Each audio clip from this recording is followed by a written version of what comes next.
Welcome to our first episode of Storycast. We are here to read storybooks for you, and we are so happy and grateful that you are spending time with us. Animal Farm by George Orwell. Chapter 1. Mr. Jones of the Manor Farm had locked the hen houses for the night, but was too drunk to remember to shut the pop holes. With the ring of light from his lantern dancing from side to side, he lurched across the yard, kicked off his boots at the back door, drew himself a last glass of beer from the barrel in the scullery, and made his way up to bed, where Mrs. Jones was already snoring. As soon as the light in the bedroom went out, there was a stirring and a fluttering all through the farm buildings. Word had gone round during the day that old Major, the prize middle white boar, had had a strange dream on the previous night and wished to communicate it to the other animals. It had been agreed that they should all meet in a big barn as soon as Mr. Jones was safely out of the way. Old Major, so he was always called, though the name under which he had been exhibited was Willingdon Beauty, was so highly regarded on the farm that everyone was quite ready to lose an hour's sleep in order to hear what he had to say. At one end of the big barn, on a sort of raised platform, Major was already ensconced on his bed of straw under a lantern which hung from a beam. He was 12 years old and had lately grown rather stout, but he was still a majestic-looking pig with a wise and benevolent appearance, in spite of the fact that his tushes had never been cut. Before long, the other animals began to arrive and make themselves comfortable after their different fashions. First came the 3 dogs, Bluebell, Jessie, and Pincher, and then the pigs, who settled down in the straw immediately in front of the platform. The hens perched themselves on the window sills, the pigeons fluttered up to the rafters, the sheep and cows lay down behind the pigs and began to chew the cud. The 2 cart horses, Boxer and Clover, came in together, walking very slowly and setting down their vast hairy hoofs with great care, lest there should be some small animal concealed in the straw. Clover was a stout motherly mare approaching middle life, who had never quite got her figure back after her 4th foal. Boxer was an enormous beast, nearly 18 hands high, and as strong as any 2 ordinary horses put together. A white stripe down his nose gave him a somewhat stupid appearance, and in fact he was not of first-rate intelligence, but he was universally respected for his steadiness of character and tremendous powers of work. After the horses came Muriel, the white goat, and Benjamin, the donkey. Benjamin was the oldest animal on the farm, and the worst-tempered. He seldom talked, and when he did, it was usually to make some cynical remark. For instance, he would say that God had given him a tail to keep the flies off, but that he would sooner have had no tail and no flies. Alone among the animals on the farm, he never laughed. If asked why, he would say that he saw nothing to laugh at. Nevertheless, without openly admitting it, he was devoted to Boxer. The 2 of them usually spent their Sundays together in the small paddock beyond the orchard, grazing side by side and never speaking.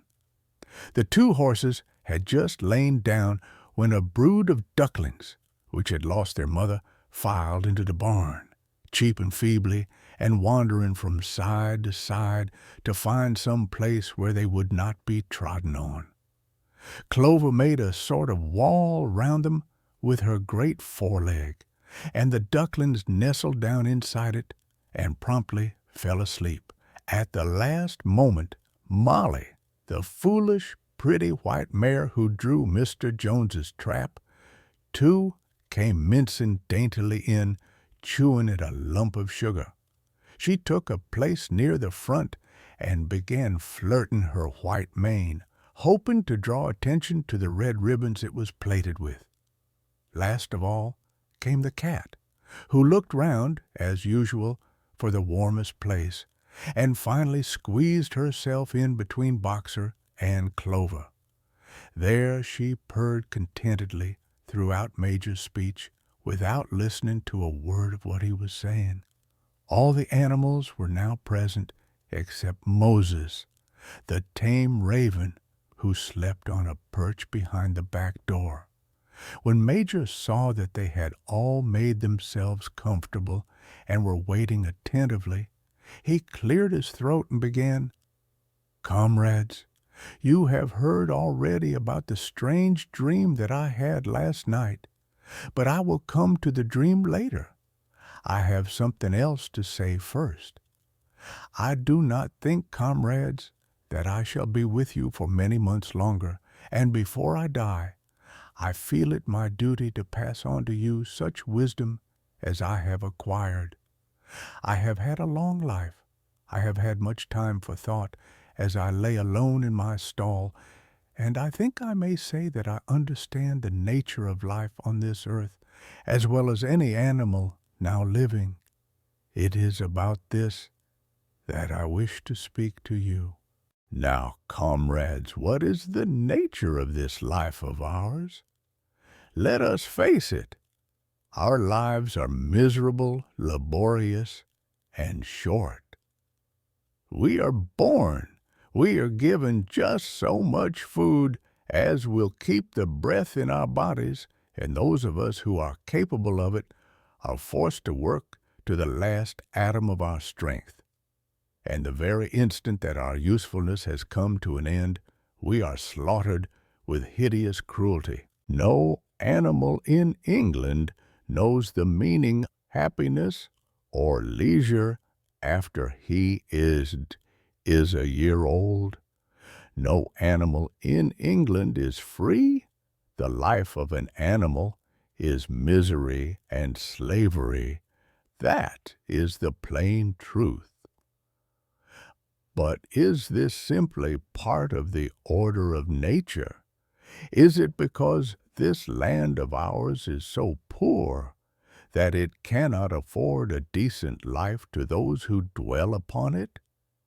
No, comrades, 1,000 times no. The soil of England is fertile, its climate is good, it is capable of affording food in abundance to an enormously greater number of animals than now inhabit it. This single farm of ours would support 12 horses, 20 cows, hundreds of sheep, and all of them living in a comfort and a dignity that are now almost beyond our imagining. Why then do we continue in this miserable condition? Because nearly the whole of the produce of our labor is stolen from us by human beings. There, comrades, is the answer to all our problems. It is summed up in a single word: man. Man is the only real enemy we have. Remove man from the scene, and the root cause of hunger and overwork is abolished forever. Man is the only creature that consumes without producing. He does not give milk. He does not lay eggs. He is too weak to pull the plow. He cannot run fast enough to catch rabbits. Yet he is Lord of all the animals. He sets them to work. He gives back to them the bare minimum that will prevent them from starving, and the rest he keeps for himself.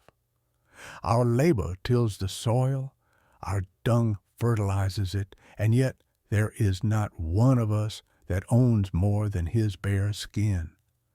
You cows that I see before me, how many thousands of gallons of milk have you given during this last year? And what has happened to that milk which should have been breeding up sturdy calves? Every drop of it has gone down the throats of our enemies. And you hens, how many eggs have you laid in this last year? And how many of those eggs ever hatched into chickens? The rest have all gone to market to bring in money for Jones and his men. And you, Clover, where are those 4 foals you bore, who should have been the support and pleasure of your old age? Each was sold at a year old. You will never see one of them again. In return for your 4 confinements and all your labor in the fields, what have you ever had except your bare rations and a stall? And even the miserable lives we lead are not allowed to reach their natural span. For myself, I do not grumble, for I am one of the lucky ones. I am 12 years old and have had over 400 children. Such is the natural life of a pig. But no animal escapes the cruel knife in the end. You young porkers who are sitting in front of me, every one of you will scream your lives out at the block within a year. To that horror we all must come. Cows, pigs, hens, sheep, everyone. Even the horses and the dogs have no better fate. You, boxer, the very day that those great muscles of yours lose their power, Jones will sell you to the knacker, who will cut your throat and boil you down for the foxhounds. As for the dogs, when they grow old and toothless, Jones ties a brick around their necks and drowns them in the nearest pond. Is it not crystal clear, then, comrades, that all the evils of this life of ours spring from the tyranny of human beings? Only get rid of man, and the produce of our labor would be our own. Almost overnight we could become rich and free. What then must we do? Why, work night and day, body and soul, for the overthrow of the human race. That is my message to you, comrades. Rebellion. I do not know when that rebellion will come. It might be in a week or in 100 years. But I know as surely as I see this straw beneath my feet that sooner or later justice will be done. Fix your eyes on that, comrades, throughout the short remainder of your lives. And above all, pass on this message of mine to those who come after you, so that future generations shall carry on the struggle until it is victorious. And remember, comrades, your resolution must never falter. No argument must lead you astray. Never listen when they tell you that man and the animals have a common interest, that the prosperity of the one is the prosperity of the others. It is all lies. Man serves the interests of no creature except himself. And among us animals, let there be perfect unity, perfect comradeship in the struggle. All men are enemies. All animals are comrades. At this moment there was a tremendous uproar. While Major was speaking, 4 large rats had crept out of their holes and were sitting on their hindquarters, listening to him. The dogs had suddenly caught sight of them, and it was only by a swift dash for their holes that the rats saved their lives. Major raised his trotter for silence. "Comrades," he said, "here is a point that must be settled. The wild creatures, such as rats and rabbits, are they our friends or our enemies? Let us put it to the vote. I propose this question to the meeting. Are rats comrades?" The vote was taken at once, and it was agreed by an overwhelming majority that rats were comrades. There were only 4 dissentients, the 3 dogs and the cat, who was afterwards discovered to have voted on both sides. Major continued, "I have little more to say. I merely repeat, remember always your duty of enmity towards man and all his ways. Whatever goes upon 2 legs is an enemy. Whatever goes upon 4 legs or has wings is a friend. And remember also that in fighting against man, we must not come to resemble him. Even when you have conquered him, do not adopt his vices. No animal must ever live in a house, or sleep in a bed, or wear clothes, or drink alcohol, or smoke tobacco, or touch money, or engage in trade. All the habits of man are evil. And above all, no animal must ever tyrannize over his own kind. Weak or strong, clever or simple, we are all brothers. No animal must ever kill any other animal. All animals are equal. And now, comrades, I will tell you about my dream of last night. I cannot describe that dream to you.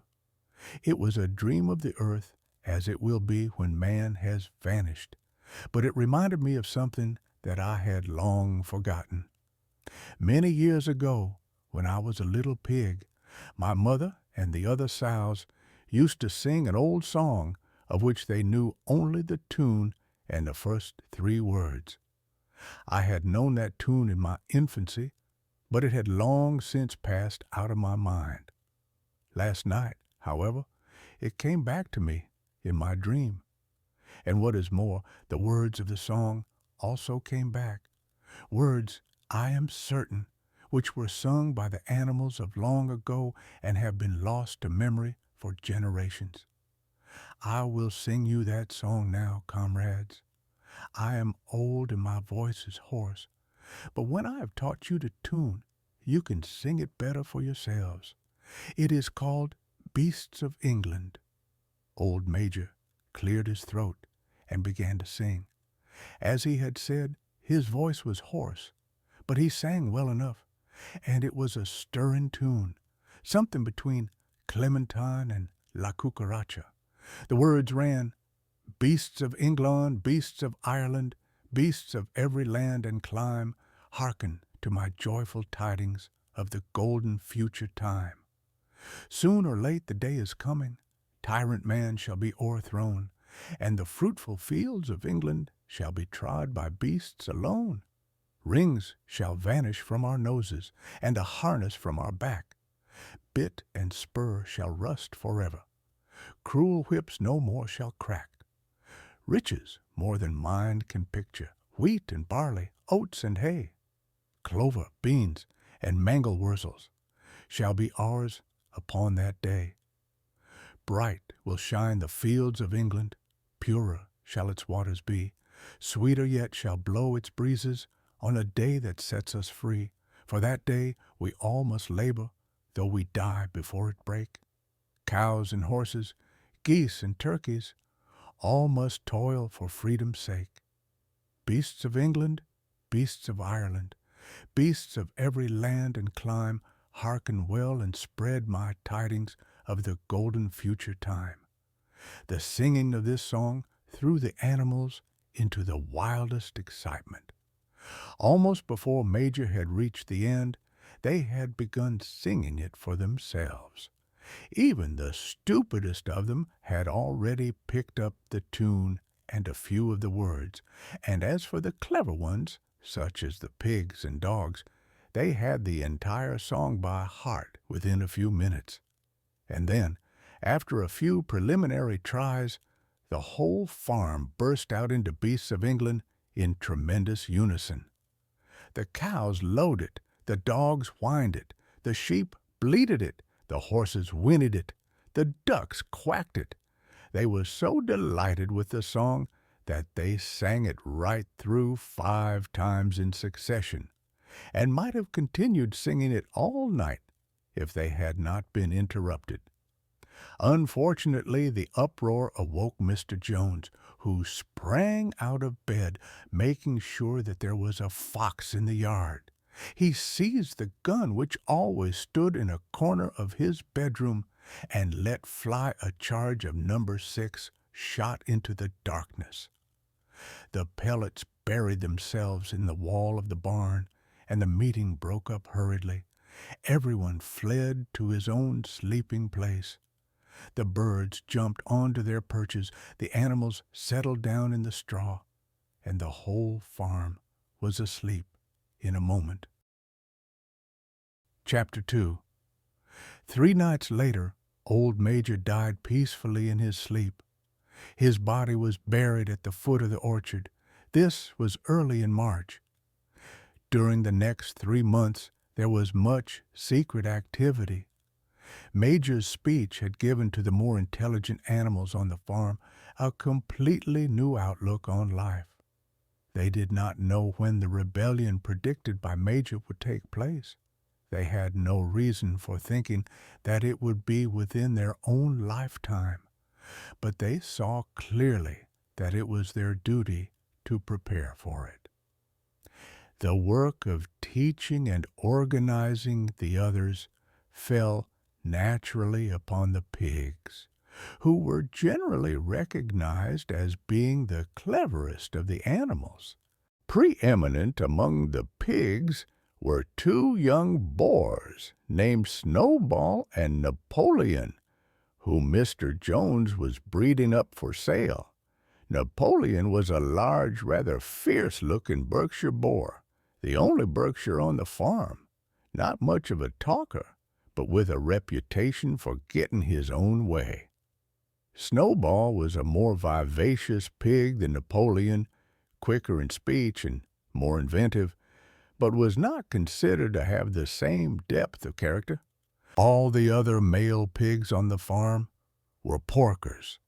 The best known among them was a small, fat pig named Squealer, with very round cheeks, twinkling eyes, nimble movements, and a shrill voice.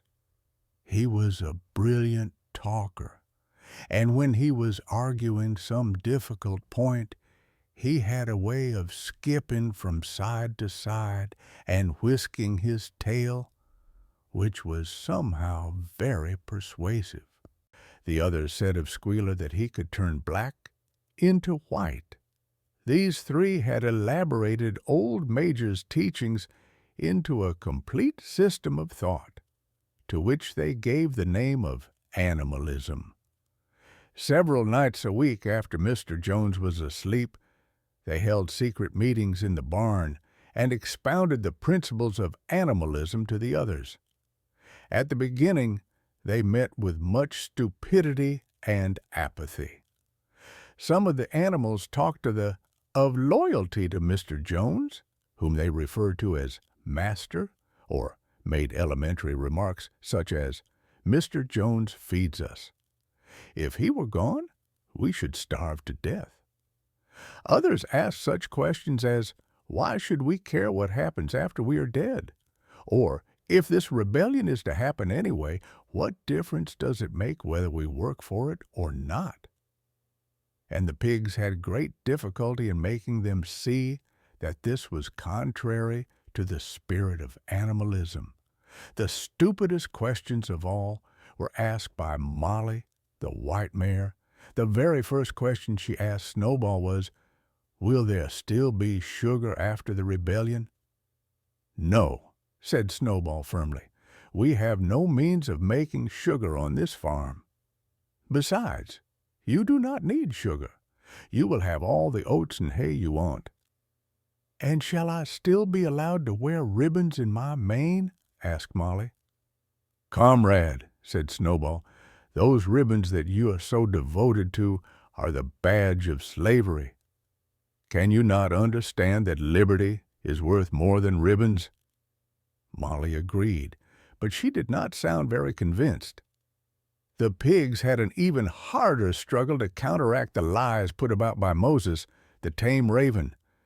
Moses, who was Mr. Jones's especial pet, was a spy and a talebearer, but he was also a clever talker. He claimed to know of the existence of a mysterious country called Sugar Candy Mountain, to which all animals went when they died. It was situated somewhere up in the sky, a little distance beyond the clouds, Moses said. In Sugar Candy Mountain, it was Sunday 7 days a week.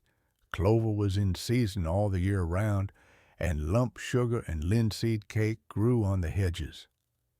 The animals hated Moses because he told tales and did no work, but some of them believed in Sugar Candy Mountain, and the pigs had to argue very hard to persuade them that there was no such place.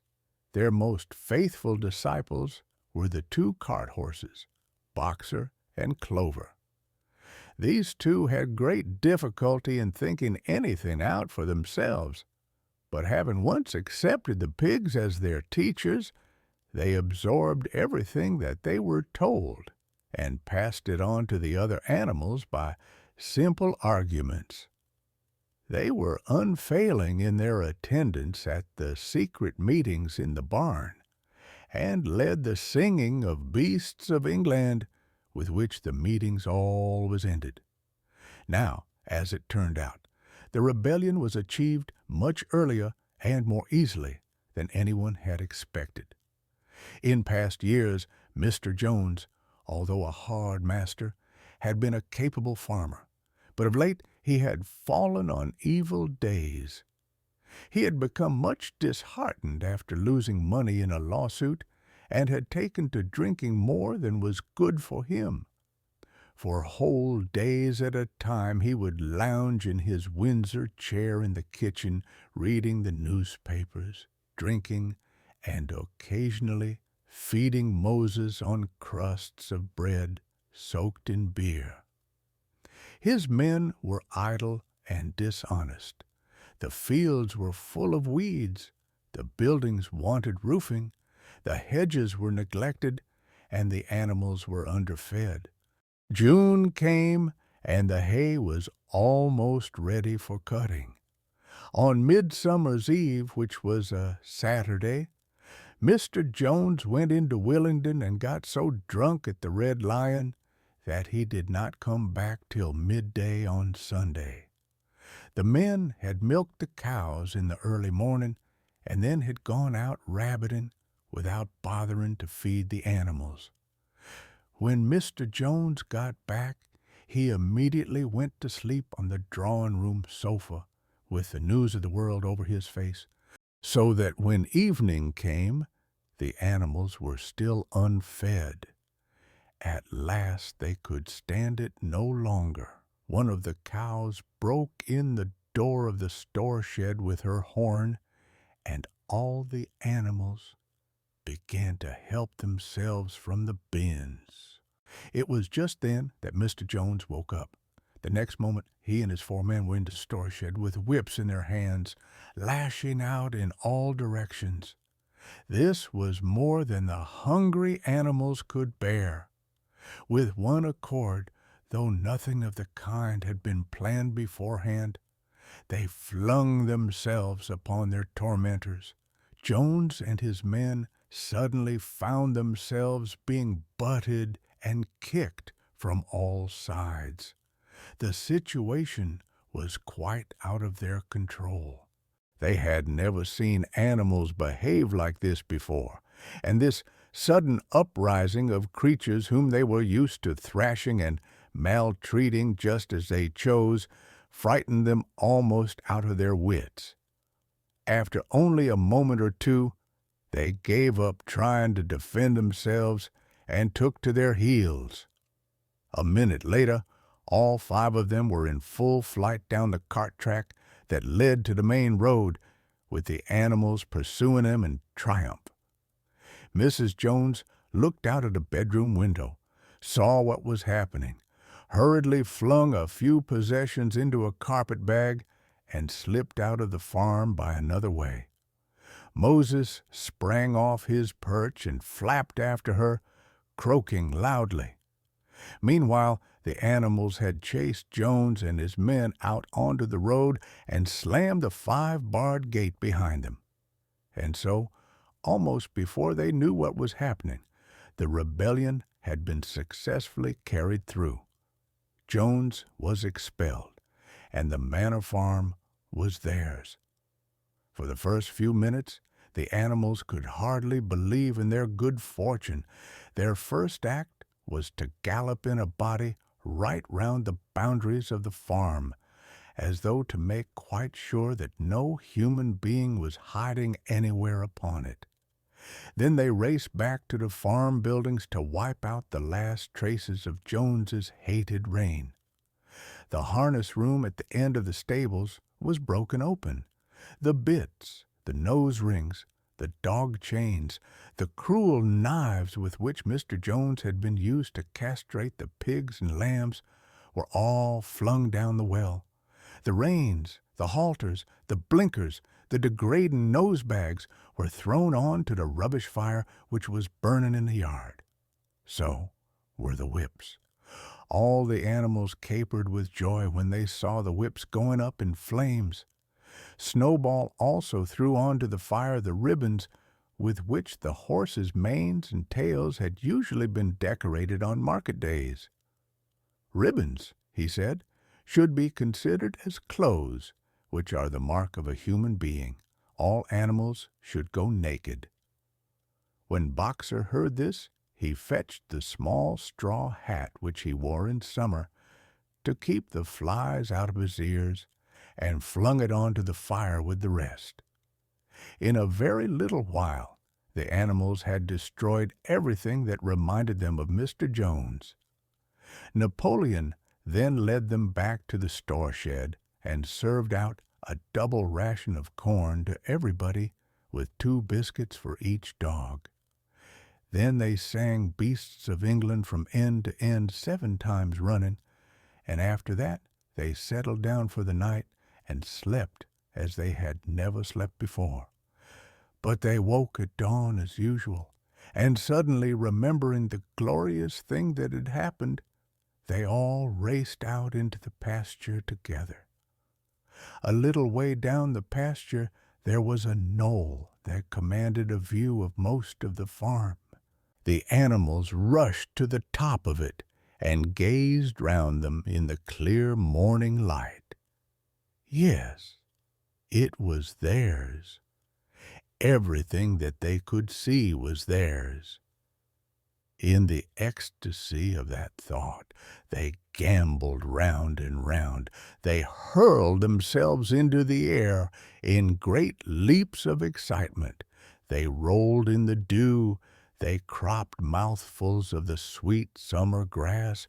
They kicked up clods of the black earth and snuffed its rich scent. Then they made a tour of inspection of the whole farm, and surveyed with speechless admiration the plough-land, the hayfield, the orchard, the pool, the spinney. It was as though they had never seen these things before, and even now they could hardly believe that it was all their own. Then they filed back to the farm buildings and halted in silence outside the door of the farmhouse. That was theirs too, but they were frightened to go inside. After a moment, however, Snowball and Napoleon butted the door open with their shoulders, and the animals entered in single file, walking with the utmost care for fear of disturbing anything. They tiptoed from room to room, afraid to speak above a whisper, and gazing with a kind of awe at the unbelievable luxury, at the beds with their feather mattresses, the looking-glasses, the horsehair sofa, the Brussels carpet, the lithograph of Queen Victoria over the drawing-room mantelpiece. They were just coming down the stairs when Molly was discovered to be missing. Going back, the others found that she had remained behind in the best bedroom. She had taken a piece of blue ribbon from Mrs. Jones's dressing table and was holding it against her shoulder and admiring herself in the glass in a very foolish manner. The others reproached her sharply, and they went outside. Some hams hanging in the kitchen were taken out for burial, and the barrel of beer in the scullery was stove in with a kick from Boxer's hoof. Otherwise, nothing in the house was touched. A unanimous resolution was passed on the spot that the farmhouse should be preserved as a museum. All were agreed that no animal must ever live there. The animals had their breakfast, and then Snowball and Napoleon called them together again. "Comrades," said Snowball, "it is 6:30, and we have a long day before us. Today we begin the hay harvest, but there is another matter that must be attended to first. The pigs now revealed that during the past 3 months they had taught themselves to read and write from an old spelling book, which had belonged to Mr. Jones's children and which had been thrown on the rubbish heap. Napoleon sent for pots of black and white paint and led the way down to the 5-barred gate that gave on to the main road. Then Snowball, for it was Snowball who was best at writing, took a brush between the 2 knuckles of his trotter, painted out Manor Farm from the top bar of the gate, and in its place painted Animal Farm. This was to be the name of the farm from now onwards. After this they went back to the farm buildings, where Snowball and Napoleon sent for a ladder which they caused to be set against the end wall of the big barn. They explained that by their studies of the past 3 months, the pigs had succeeded in reducing the principles of animalism to 7 commandments. These 7 commandments would now be inscribed on the wall. They would form an unalterable law by which all the animals on Animal Farm must live forever after. With some difficulty, for it is not easy for a pig to balance himself on a ladder, Snowball climbed up and set to work, with Squealer a few rungs below him holding the paint pot. The commandments were written on the tarred wall in great white letters that could be read 30 yards away. They ran thus: The 7 commandments. 1. Whatever goes upon 2 legs is an enemy. 2. Whatever goes upon 4 legs or has wings is a friend. 3. No animal shall wear clothes. 4. No animal shall sleep in a bed. 5. No animal shall drink alcohol. 6. No animal shall kill any other animal. 7. All animals are equal.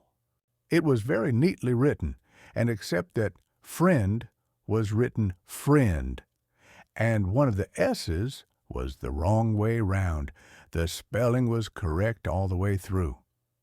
Snowball read it aloud for the benefit of the others. All the animals nodded in complete agreement, and the cleverer ones at once began to learn the commandments by heart. "Now, comrades," cried Snowball, throwing down the paintbrush, "to the hayfield. Let us make it a point of honor to get in the harvest more quickly than Jones and his men could do." But at this moment the 3 cows, who had seemed uneasy for some time past, set up a loud lowing. They had not been milked for 24 hours, and their udders were almost bursting. After a little thought, the pigs sent for buckets and milked the cows fairly successfully, their trotters being well adapted to this task. Soon there were 5 buckets of frothing, creamy milk, at which many of the animals looked with considerable interest. "What is going to happen to all that milk?" said someone. "Jones used sometimes to mix some of it in our mash," said one of the hens. "Never mind the milk, comrades," cried Napoleon, placing himself in front of the buckets. "That will be attended to. The harvest is more important. Comrade Snowball will lead the way. I shall follow in a few minutes. "Forward, comrades, the hay is waiting." So the animals trooped down to the hayfield to begin the harvest, and when they came back in the evening, it was noticed that the milk had disappeared. Chapter 3. How they toiled and sweated to get the hay in. But their efforts were rewarded, for the harvest was an even bigger success than they had hoped. Sometimes the work was hard. The implements had been designed for human beings and not for animals, and it was a great drawback that no animal was able to use any tool that involved standing on his hind legs. But the pigs were so clever that they could think of a way round every difficulty. As for the horses, they knew every inch of the field, and in fact understood the business of mowing and raking far better than Jones and his men had ever done. The pigs did not actually work, but directed and supervised the others. With their superior knowledge, it was natural that they should assume the leadership. Boxer and Clover would harness themselves to the cutter or the horse rake. No bits or reins were needed in these days, of course, and tramp steadily round and round the field, with a pig walking behind and calling out, "Gee up, comrade," or "Whoa back, comrade," as the case might be, and every animal down to the humblest worked at turning the hay and gathering it. Even the ducks and hens toiled to and fro all day in the sun, carrying tiny wisps of hay in their beaks. In the end, they finished the harvest in 2 days less time than it had usually taken Jones and his men. Moreover, it was the biggest harvest that the farm had ever seen. There was no wastage whatever. The hens and ducks, with their sharp eyes, had gathered up the very last stalk, and not an animal on the farm had stolen so much as a mouthful. All through that summer, the work of the farm went like clockwork. The animals were happy as they had never conceived it possible to be. Every mouthful of food was an acute positive pleasure, now that it was truly their own food, produced by themselves and for themselves, not doled out to them by a grudging master. With the worthless, parasitical human beings gone, there was more for everyone to eat. There was more leisure, too, inexperienced though the animals were. They met with many difficulties. For instance, later in the year, when they harvested the corn, they had to tread it out in the ancient style and blow away the chaff with their breath, since the farm possessed no threshing machine. But the pigs, with their cleverness, and Boxer, with his tremendous muscles, always pulled them through. Boxer was the admiration of everybody. He had been a hard worker even in Jones's time, but now he seemed more like 3 horses than one. There were days when the entire work of the farm seemed to rest upon his mighty shoulders. From morning to night he was pushing and pulling, always at the spot where the work was hardest. He had made an arrangement with one of the cockerels to call him in the mornings half an hour earlier than anyone else, and would put in some volunteer labor at whatever seemed to be most needed before the regular day's work began. His answer to every problem, every setback, was, "I will work harder," which he had adopted as his personal motto. But everyone worked according to his capacity. The hens and ducks, for instance, saved 5 bushels of corn at the harvest by gathering up the stray grains. Nobody stole. Nobody grumbled over his rations. The quarreling and biting and jealousy, which had been normal features of life in the old days, had almost disappeared. Nobody shirked, or almost nobody. Molly, it was true, was not good at getting up in the mornings, and had a way of leaving work early on the ground that there was a stone in her hoof. And the behavior of the cat was somewhat peculiar. It was soon noticed that when there was work to be done, the cat could never be found. She would vanish for hours on end and then reappear at meal times or in the evening after work was over as though nothing had happened. But she always made such excellent excuses and purred so affectionately that it was impossible not to believe in her good intentions. Old Benjamin, the donkey, seemed quite unchanged since the rebellion. He did his work in the same slow, obstinate way as he had done it in Jones's time, never shirking and never volunteering for extra work either. About the rebellion and its results, he would express no opinion. When asked whether he was not happier now that Jones was gone, he would say only, "Donkeys live a long time. None of you has ever seen a dead donkey." And the others had to be content with this cryptic answer. On Sundays, there was no work. Breakfast was an hour later than usual, and after breakfast there was a ceremony which was observed every week without fail. First came the hoisting of the flag. Snowball had found in the harness room an old green tablecloth of Mrs. Jones's, and had painted on it a hoof and a horn in white. This was run up the flagstaff in the farmhouse garden every Sunday morning. The flag was green, Snowball explained, to represent the green fields of England, while the hoof and horn signified the future republic of the animals, which would arise when the human race had been finally overthrown. After the hoisting of the flag, all the animals trooped into the big barn for a general assembly, which was known as the meeting. Here the work of the coming week was planned out, and resolutions were put forward and debated. It was always the pigs who put forward the resolutions. The other animals understood how to vote, but could never think of any resolutions of their own. Snowball and Napoleon were by far the most active in the debates, but it was noticed that these two were never in agreement.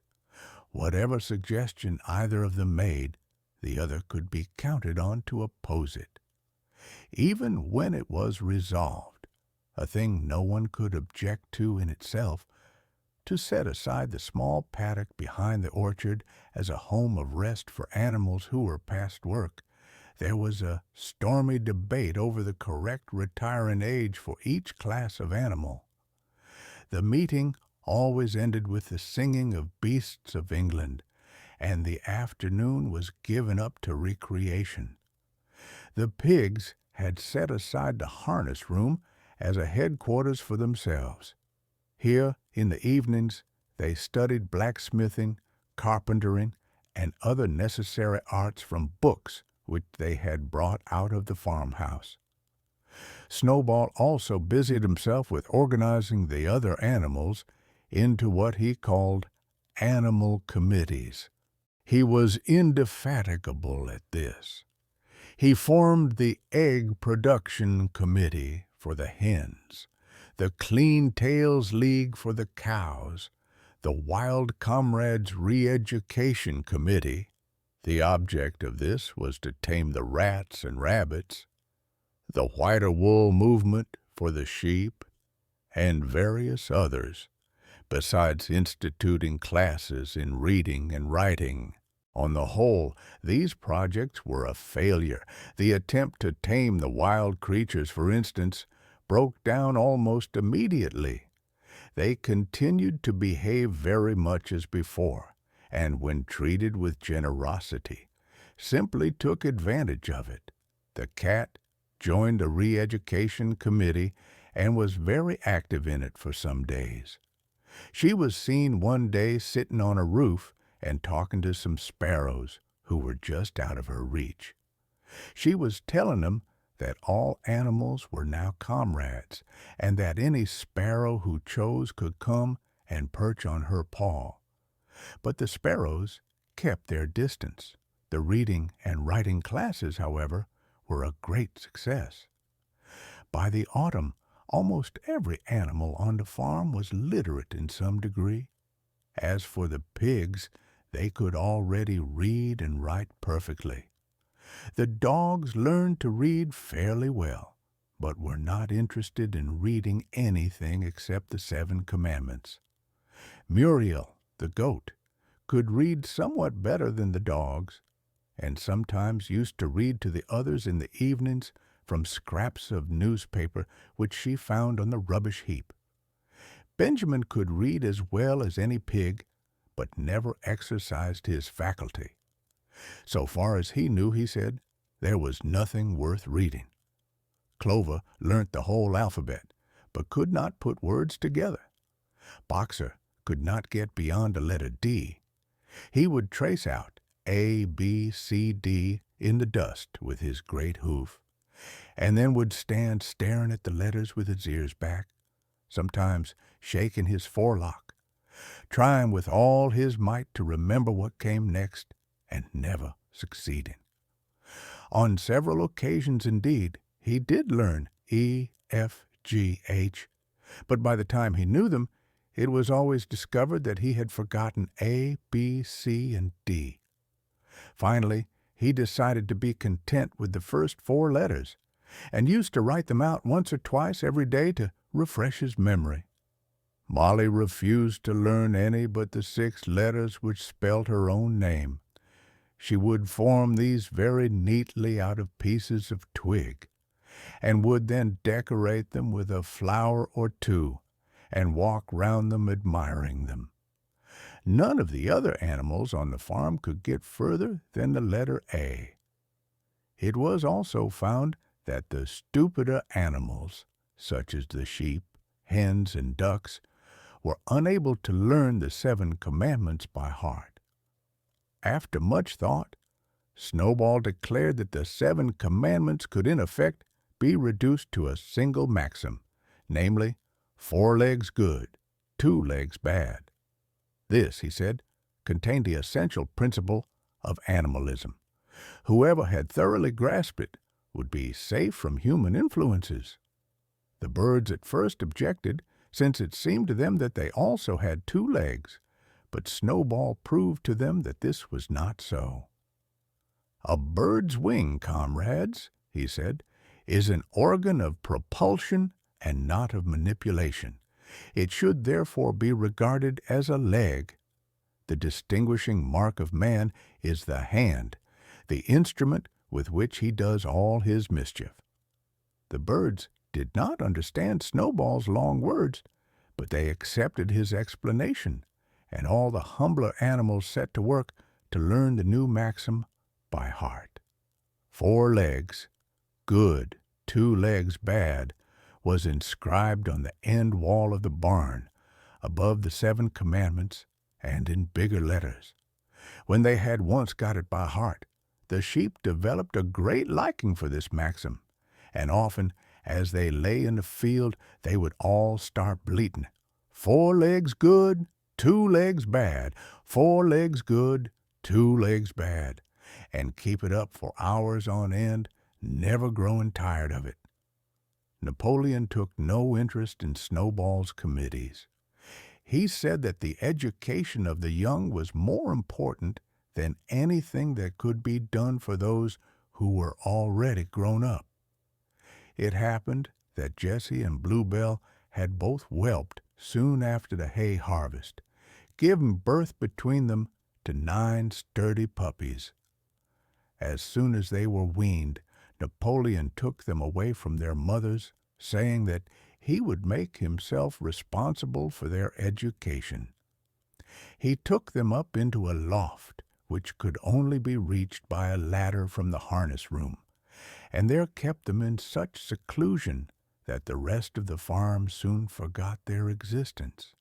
The mystery of where the milk went to was soon cleared up. It was mixed every day into the pigs' mash.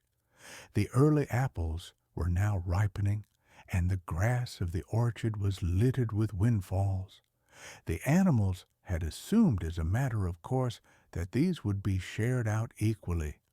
One day, however, the order went forth that all the windfalls were to be collected and brought to the harness room for the use of the pigs. At this, some of the other animals murmured, but it was no use. All the pigs were in full agreement on this point, even Snowball and Napoleon. Squealer was sent to make the necessary explanations to the others. "Comrades," he cried, "you do not imagine, I hope, that we pigs are doing this in a spirit of selfishness and privilege? Many of us actually dislike milk and apples. I dislike them myself. Our sole object in taking these things is to preserve our health. Milk and apples, this has been proved by science, comrades, contain substances absolutely necessary to the well-being of a pig. We pigs are brain workers. The whole management and organization of this farm depend on us. Day and night, we are watching over your welfare. It is for your sake that we drink that milk and eat those apples. Do you know what would happen if we pigs failed in our duty? Jones would come back. Yes, Jones would come back." "Surely, comrades," cried Squealer almost pleadingly, skipping from side to side and whisking his tail, "surely there is no one among you who wants to see Jones come back." Now, if there was one thing that the animals were completely certain of, it was that they did not want Jones back. When it was put to them in this light, they had no more to say. The importance of keeping the pigs in good health was all too obvious. So it was agreed without further argument that the milk and the windfall apples, and also the main crop of apples when they ripened, should be reserved for the pigs alone. Chapter 4. By the late summer, the news of what had happened on Animal Farm had spread across half the county. Every day Snowball and Napoleon sent out flights of pigeons whose instructions were to mingle with the animals on neighboring farms, tell them the story of the rebellion, and teach them the tune of Beasts of England.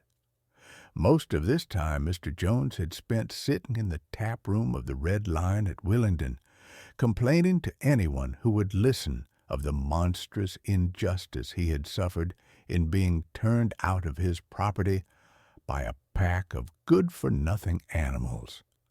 The other farmers sympathized in principle, but they did not at first give him much help.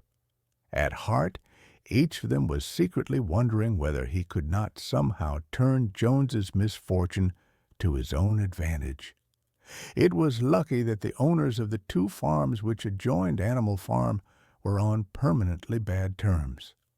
One of them, which was named Foxwood, was a large, neglected, old-fashioned farm, much overgrown by woodland, with all its pastures worn out and its hedges in a disgraceful condition. Its owner, Mr. Pilkington, was an easy-going gentleman farmer, who spent most of his time in fishing or hunting according to the season. The other farm, which was called Pinchfield, was smaller and better kept. Its owner was a Mr. Frederick, a tough, shrewd man, perpetually involved in lawsuits and with a name for driving hard bargains.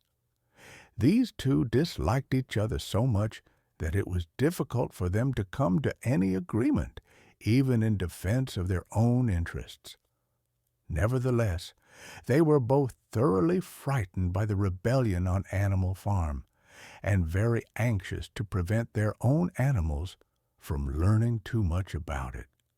At first they pretended to laugh to scorn the idea of animals managing a farm for themselves.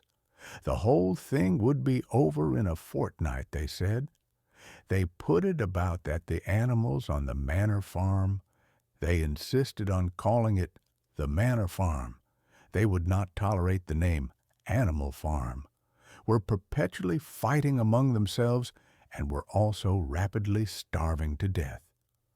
When time passed, and the animals had evidently not starved to death, Frederick and Pilkington changed their tune and began to talk of the terrible wickedness that now flourished on Animal Farm. It was given out that the animals there practiced cannibalism, tortured one another with red-hot horseshoes, and had their females in common. This was what came of rebelling against the laws of nature, Frederick and Pilkington said. However, these stories were never fully believed. Rumors of a wonderful farm, where the human beings had been turned out and the animals managed their own affairs, continued to circulate in vague and distorted forms, and throughout that year a wave of rebelliousness ran through the countryside. Bulls, which had always been tractable, suddenly turned savage. Sheep broke down hedges and devoured the clover. Cows kicked the pail over. Hunters refused their fences and shot their riders on to the other side. Above all, the tune and even the words of Beasts of England were known everywhere. It had spread with astonishing speed. The human beings could not contain their rage when they heard this song, though they pretended to think it merely ridiculous. They could not understand, they said, how even animals could bring themselves to sing such contemptible rubbish. Any animal caught singing, it was given a flogging on the spot. And yet the song was irrepressible. The blackbirds whistled it in the hedges. The pigeons cooed it in the elms. It got into the din of the smithies and the tune of the church bells. And when the human beings listened to it, they secretly trembled, hearing in it a prophecy of their future doom. Early in October, when the corn was cut and stacked and some of it was already threshed, a flight of pigeons came whirling through the air and alighted in the yard of Animal Farm in the wildest excitement.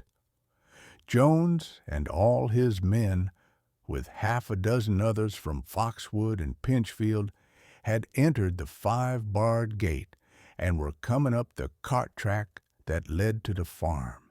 They were all carrying sticks, except Jones, who was marching ahead with a gun in his hands. Obviously, they were going to attempt the recapture of the farm. This had long been expected, and all preparations had been made. Snowball, who had studied an old book of Julius Caesar's campaigns, which he had found in the farmhouse, was in charge of the defensive operations. He gave his orders quickly, and in a couple of minutes every animal was at his post. As the human beings approached the farm buildings, Snowball launched his first attack. All the pigeons, to the number of 35, flew to and fro over the men's heads and muted upon them from mid-air. And while the men were dealing with this, the geese, who had been hiding behind the hedge, rushed out and pecked viciously at the calves of their legs. However, this was only a light skirmishing maneuver intended to create a little disorder, and the men easily drove the geese off with their sticks. Snowball now launched his second line of attack. Muriel, Benjamin, and all the sheep, with Snowball at the head of them, rushed forward and prodded and butted the men from every side, while Benjamin turned round and lashed at them with his small hoofs. But once again the men, with their sticks and their hobnailed boots, were too strong for them, and suddenly, at a squeal from Snowball, which was the signal for retreat, all the animals turned and fled through the gateway into the yard. The men gave a shout of triumph. They saw, as they imagined, their enemies in flight, and they rushed after them in disorder. This was just what Snowball had intended. As soon as they were well inside the yard, the 3 horses, the 3 cows, and the rest of the pigs, who had been lying in ambush in the cowshed, suddenly emerged in their rear, cutting them off. Snowball now gave the signal for the charge. He himself dashed straight for Jones. Jones saw him coming, raised his gun, and fired. The pellets scored bloody streaks along Snowball's back, and a sheep dropped dead. Without halting for an instant, Snowball flung his 15-stone against Jones's legs. Jones was hurled into a pile of dung, and his gun flew out of his hands. But the most terrifying spectacle of all was Boxer, rearing up on his hind legs and striking out with his great iron-shod hoofs like a stallion. His very first blow took a stable lad from Foxwood on the skull and stretched him lifeless in the mud. At the sight, several men dropped their sticks and tried to run. Panic overtook them, and the next moment all the animals together were chasing them round and round the yard. They were gored, kicked, bitten, trampled on. There was not an animal on the farm that did not take vengeance on them after his own fashion. Even the cat suddenly leapt off a roof onto a cowman's shoulders and sank her claws in his neck, at which he yelled horribly. At a moment when the opening was clear, the men were glad enough to rush out of the yard and make a bolt for the main road. And so within 5 minutes of their invasion, they were in ignominious retreat by the same way as they had come, with a flock of geese hissing after them and pecking at their calves all the way. All the men were gone except one. Back in the yard, Boxer was pawing with his hoof at the stable lad who lay face down in the mud, trying to turn him over. The boy did not stir. "He is dead," said Boxer sorrowfully. "I had no intention of doing that. I forgot that I was wearing iron shoes. Who will believe that I did not do this on purpose?" "No sentimentality, comrade," cried Snowball, from whose wounds the blood was still dripping. "War is war. The only good human being is a dead one." "I have no wish to take life, not even human life," repeated Boxer, and his eyes were full of tears. "Where is Molly?" exclaimed somebody. Molly, in fact, was missing. For a moment there was great alarm. It was feared that the men might have harmed her in some way, or even carried her off with them. In the end, however, she was found hiding in her stall, with her head buried among the hay in the manger. She had taken to flight as soon as the gun went off, and when the others came back from looking for her, it was to find that the stable lad, who in fact was only stunned, had already recovered and made off. The animals had now reassembled in the wildest excitement, each recounting his own exploits in the battle at the top of his voice. An impromptu celebration of the victory was held immediately. The flag was run up, and Beasts of England was sung a number of times. Then the sheep who had been killed was given a solemn funeral, a hawthorn bush being planted on her grave. At the graveside, Snowball made a little speech, emphasizing the need for all animals to be ready to die for Animal Farm if need be. The animals decided unanimously to create a military decoration, Animal Hero First Class, which was conferred there and then on Snowball and Boxer. It consisted of a brass medal. They were really some old horse brasses which had been found in the harness room to be worn on Sundays and holidays. There was also Animal Hero Second Class, which was conferred posthumously on the dead sheep. There was much discussion as to what the battle should be called. In the end, it was named the the Battle of the Cowshed, since that was where the ambush had been sprung. Mr. Jones's gun had been found lying in the mud, and it was known that there was a supply of cartridges in the farmhouse. It was decided to set the gun up at the foot of the flagstaff like a piece of artillery and to fire it twice a year, once on October the 12th, the anniversary of the Battle of the Cowshed, and once on Midsummer Day, the anniversary of the rebellion.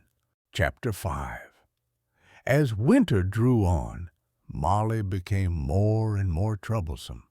She was late for work every morning and excused herself by saying that she had overslept, and she complained of mysterious pains, although her appetite was excellent.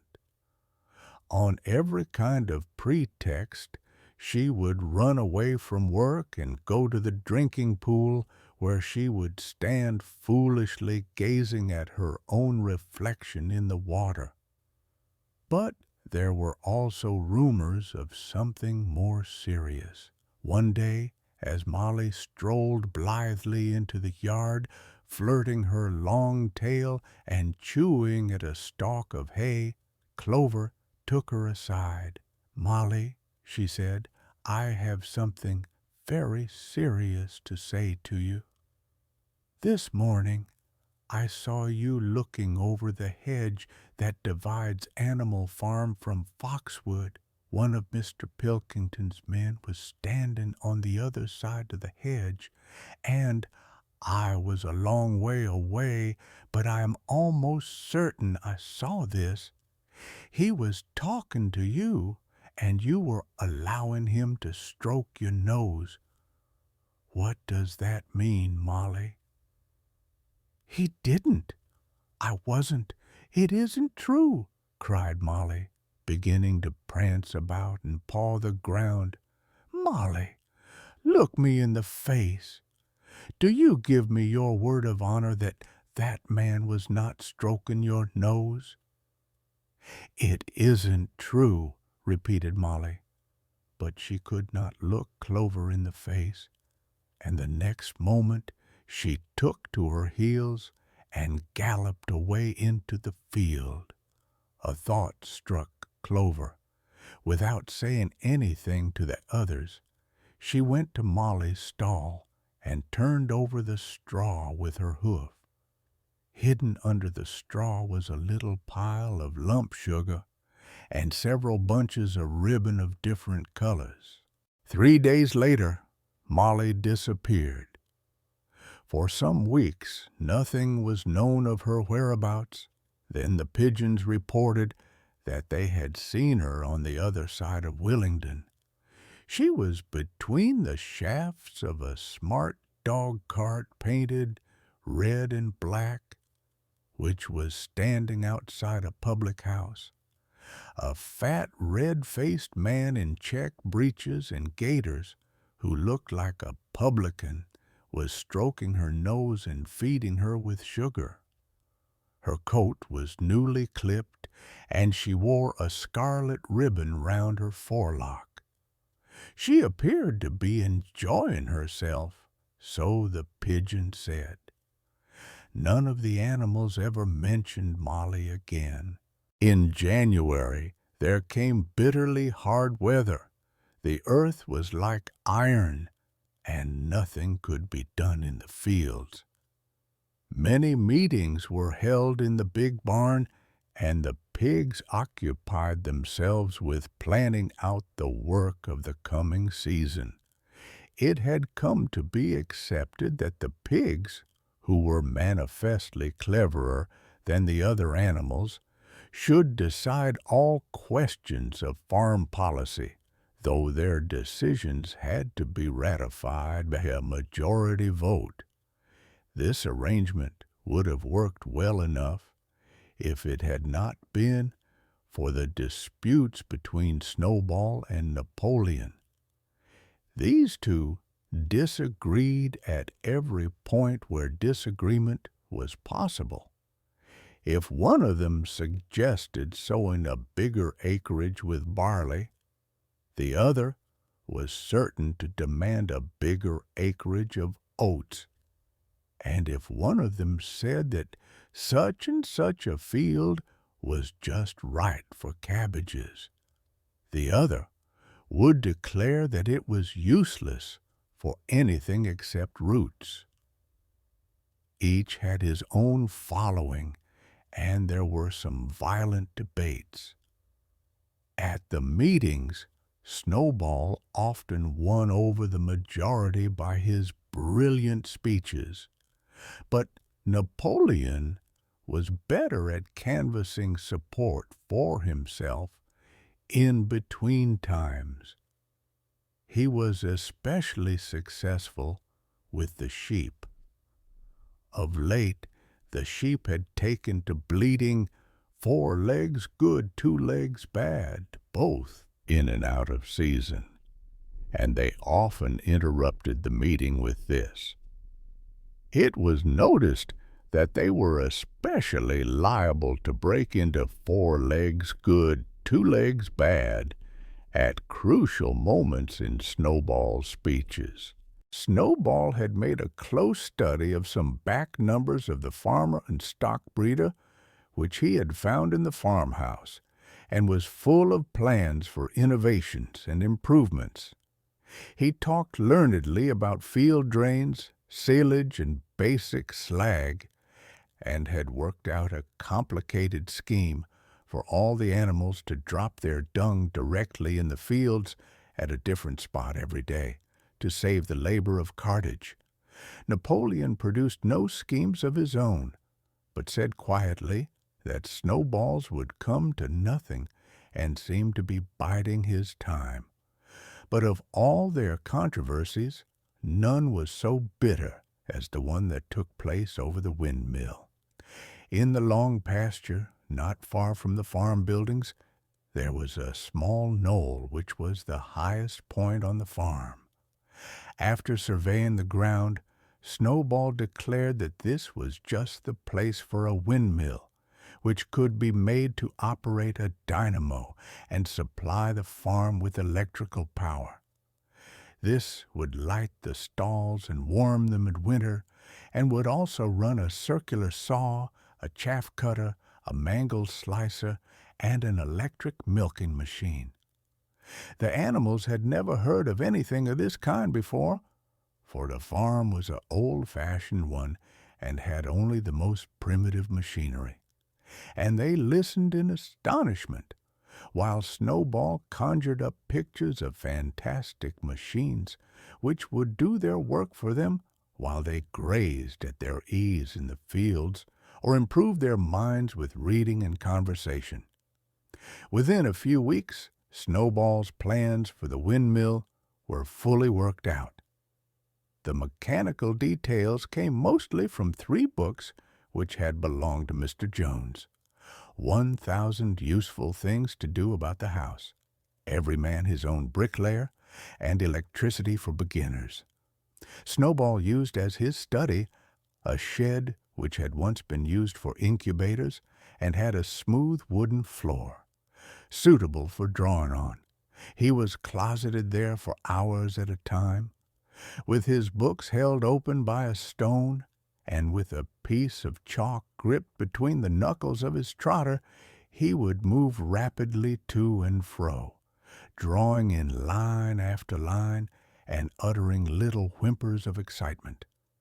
Gradually, the plans grew into a complicated mass of cranks and cog wheels covering more than half the floor, which the other animals found completely unintelligible, but very impressive.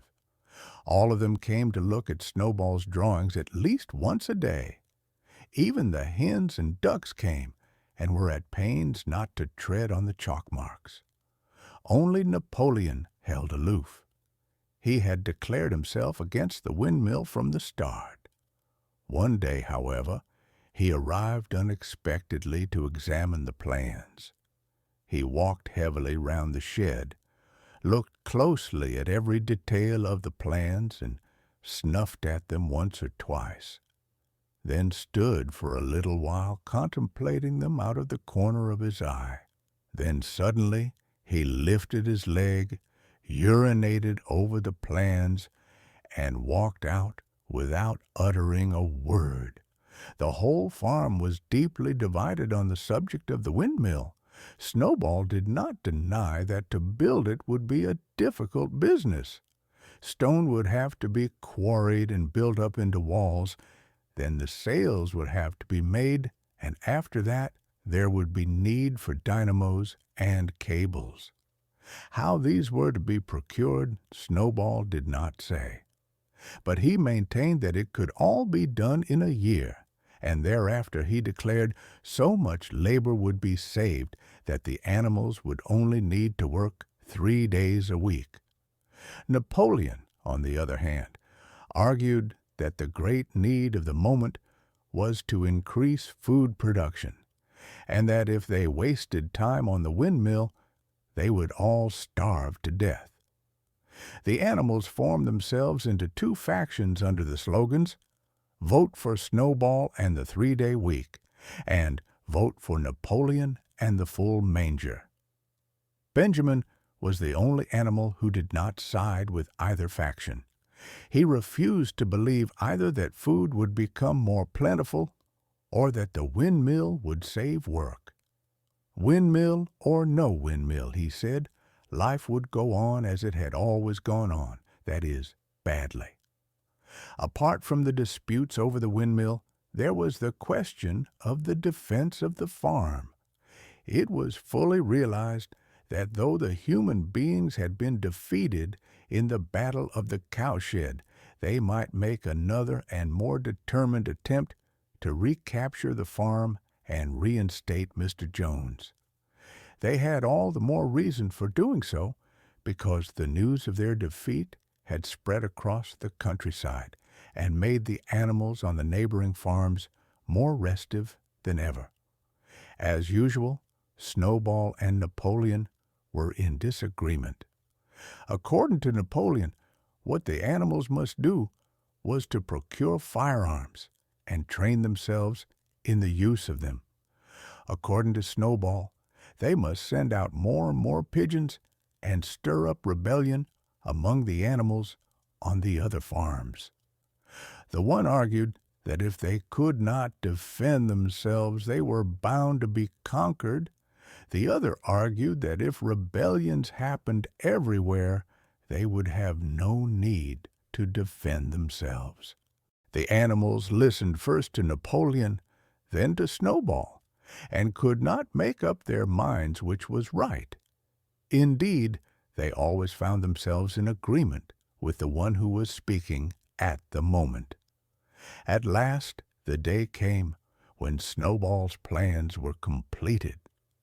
At the meeting on the following Sunday, the question of whether or not to begin work on the windmill was to be put to the vote. When the animals had assembled in the big barn, Snowball stood up and, though occasionally interrupted by bleating from the sheep, set forth his reasons for advocating the building of the windmill. Then Napoleon stood up to reply. He said very quietly that the windmill was nonsense, and that he advised nobody to vote for it, and promptly sat down again. He had spoken for barely 30 seconds, and seemed almost indifferent as to the effect he produced. At this, Snowball sprang to his feet, and shouting down the sheep, who had begun bleating again, broke into a passionate appeal in favor of the windmill. Until now the animals had been about equally divided in their sympathies, but in a moment Snowball's eloquence had carried them away. In glowing sentences he painted a picture of Animal Farm, as it might be when sordid labor was lifted from the animals' backs. His imagination had now run far beyond chaff cutters and turnip slicers. Electricity, he said, could operate threshing machines, plows, harrows, rollers, and reapers and binders, besides supplying every stall with its own electric light, hot and cold water, and an electric heater. By the time he had finished speaking, there was no doubt as to which way the vote would go. But just at this moment, Napoleon stood up and, casting a peculiar sidelong look at Snowball, uttered a high-pitched whimper of a kind no one had ever heard him utter before. At this, there was a terrible baying sound outside, and 9 enormous dogs wearing brass-studded collars came bounding into the barn. They dashed straight for Snowball, who only sprang from his place just in time to escape their snapping jaws. In a moment he was out of the door, and they were after him. Too amazed and frightened to speak, all the animals crowded through the door to watch the chase. Snowball was racing across the long pasture that led to the road. He was running as only a pig can run, but the dogs were close on his heels. Suddenly he slipped, and it seemed certain that they had him. Then he was up again, running faster than ever. Then the dogs were gaining on him again. One of them all but closed his jaws on Snowball's tail, but Snowball whisked it free just in time. Then he put on an extra spurt, and with a few inches to spare, slipped through a hole in the hedge and was seen no more. Silent and terrified, the animals crept back into the barn. In a moment, the dogs came bounding back. At first, no one had been able to imagine where these creatures came from, but the problem was soon solved. They were the puppies whom Napoleon had taken away from their mothers and reared privately. Though not yet full grown, they were huge dogs, and as fierce-looking as wolves. They kept close to Napoleon. It was noticed that they wagged their tails to him in the same way as the other dogs had been used to do to Mr. Jones. Napoleon, with the dogs following him, now mounted onto the raised portion of the floor where Major had previously stood to deliver his speech. He announced that from now on the Sunday morning meetings would come to an end. They were unnecessary, he said, and wasted time. In future, all questions relating to the working of the farm would be settled by a special committee of pigs, presided over by himself. These would meet in private and afterwards communicate their decisions to the others. The animals would still assemble on Sunday mornings to salute the flag, sing Beasts of England, and receive their orders for the week. But there would be no more debates. In spite of the shock that Snowball's expulsion had given them, the animals were dismayed by this announcement. Several of them would have protested if they could have found the right arguments. Even Boxer was vaguely troubled. He set his ears back, shook his forelock several times, and tried hard to marshal his thoughts. But in the end, he could not think of anything to say. Some of the pigs themselves, however, were more articulate. 4 young porkers in the front row uttered shrill squeals of disapproval, and all 4 of them sprang to their feet and began speaking at once. But suddenly, the dogs sitting round Napoleon let out deep, menacing growls, and the pigs fell silent and sat down again. Then the sheep broke out into a tremendous bleating of 4 legs good, 2 legs bad, which went on for nearly a quarter of an hour and put an end to any chance of discussion. Afterwards, Squealer was sent round the farm to explain the new arrangement to the others.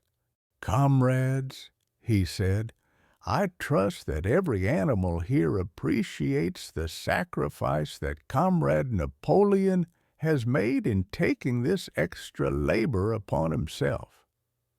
Do not imagine, comrades, that leadership is a pleasure. On the contrary, it is a deep and heavy responsibility. No one believes more firmly than Comrade Napoleon that all animals are equal. He would be only too happy to let you make your decisions for yourselves. But sometimes you might make the wrong decisions, comrades, and then where should we be? Suppose you had decided to follow Snowball with his moonshine of windmills. Snowball, who, as we now know, was no better than a criminal? He fought bravely at the Battle of the Cowshed, said somebody. Bravery is not enough, said Squealer. Loyalty and obedience are more important. And as to the Battle of the Cowshed, I believe the time will come when we shall find that Snowball's part in it was much exaggerated. Discipline, comrades, iron discipline, that is the watchword for today. One false step, and our enemies would be upon us. Surely, comrades, you do not want Jones back? Once again, this argument was unanswerable. Certainly the animals did not want Jones back. If the holding of debates on Sunday mornings was liable to bring him back, then the debates must stop. Boxer, who had now had time to think things over, voiced the general feeling by saying, "If Comrade Napoleon says it, it must be right." And from then on, he adopted the maxim, "Napoleon is always right," in addition to his private motto of, "I will work harder." By this time the weather had broken and the spring plowing had begun. The shed where Snowball had drawn his plans of the windmill had been shut up, and it was assumed that the plans had been rubbed off the floor. Every Sunday morning at 10 o'clock, the animals assembled in the big barn to receive their orders for the week. The skull of old Major, now clean of flesh, had been disinterred from the orchard and set up on a stump at the foot of the flagstaff, beside a gun. After the hoisting of the flag, the animals were required to file past the skull in a reverent manner before entering the barn. Nowadays, they did not sit all together as they had done in the past. Napoleon, with Squealer and another pig named Minimus, who had a remarkable gift for composing songs and poems, sat on the front of the raised platform, with the 9 young dogs forming a semicircle round them, and the other pigs sitting behind. The rest of the animals sat facing them in the main body of the barn. Napoleon read out the orders for the week in a gruff, soldierly style, and after a single singing of Beasts of England, all the animals dispersed. On the 3rd Sunday after Snowball's expulsion, the animals were somewhat surprised to hear Napoleon announce that the windmill was to be built after all. He did not give any reason for having changed his mind, but merely warned the animals that this extra task would mean very hard work. It might even be necessary to reduce their rations. The plans, however, had all been prepared, down to the last detail. A special committee of pigs had been at work upon them for the past 3 weeks. The building of the windmill, with various other improvements, was expected to take 2 years. That evening, Squealer explained privately to the other animals that Napoleon had never in reality been opposed to the windmill. On the contrary, it was he who had advocated it in the beginning, and the plan which Snowball had drawn on the floor of the incubator shed had actually been stolen from among Napoleon's papers. The windmill was, in fact, Napoleon's own creation. Why, then, asked somebody, had he spoken so strongly against it? Here Squealer looked very sly. That, he said, was Comrade Napoleon's cunning. He had seemed to oppose the windmill simply as a maneuver to get rid of Snowball, who was a dangerous character and a bad influence. Now that Snowball was out of the way, the plan could go forward without his interference. This, said Squealer, was something called tactics. He repeated a number of times, Tactics, comrades, tactics, skipping round and whisking his tail with a merry laugh. The animals were not certain what the word meant, but Squealer spoke so persuasively, and the 3 dogs who happened to be with him growled so threateningly that they accepted his explanation without further questions. Chapter 6. All that year, the animals worked like slaves, but they were happy in their work. They grudged no effort or sacrifice, well aware that everything that they did was for the benefit of themselves and those of their kind who would come after them, and not for a pack of idle, thieving human beings. Throughout the spring and summer they worked a 60-hour week, and in August, Napoleon announced that there would be work on Sunday afternoons as well. This work was strictly voluntary, but any animal who absented himself from it would have his rations reduced by half. Even so, it was found necessary to leave certain tasks undone. The harvest was a little less successful than in the previous year, and 2 fields which should have been sown with roots in the early summer were not sown because the plowing had not been completed early enough. It was possible to foresee that the coming winter would be a hard one. The windmill presented unexpected difficulties.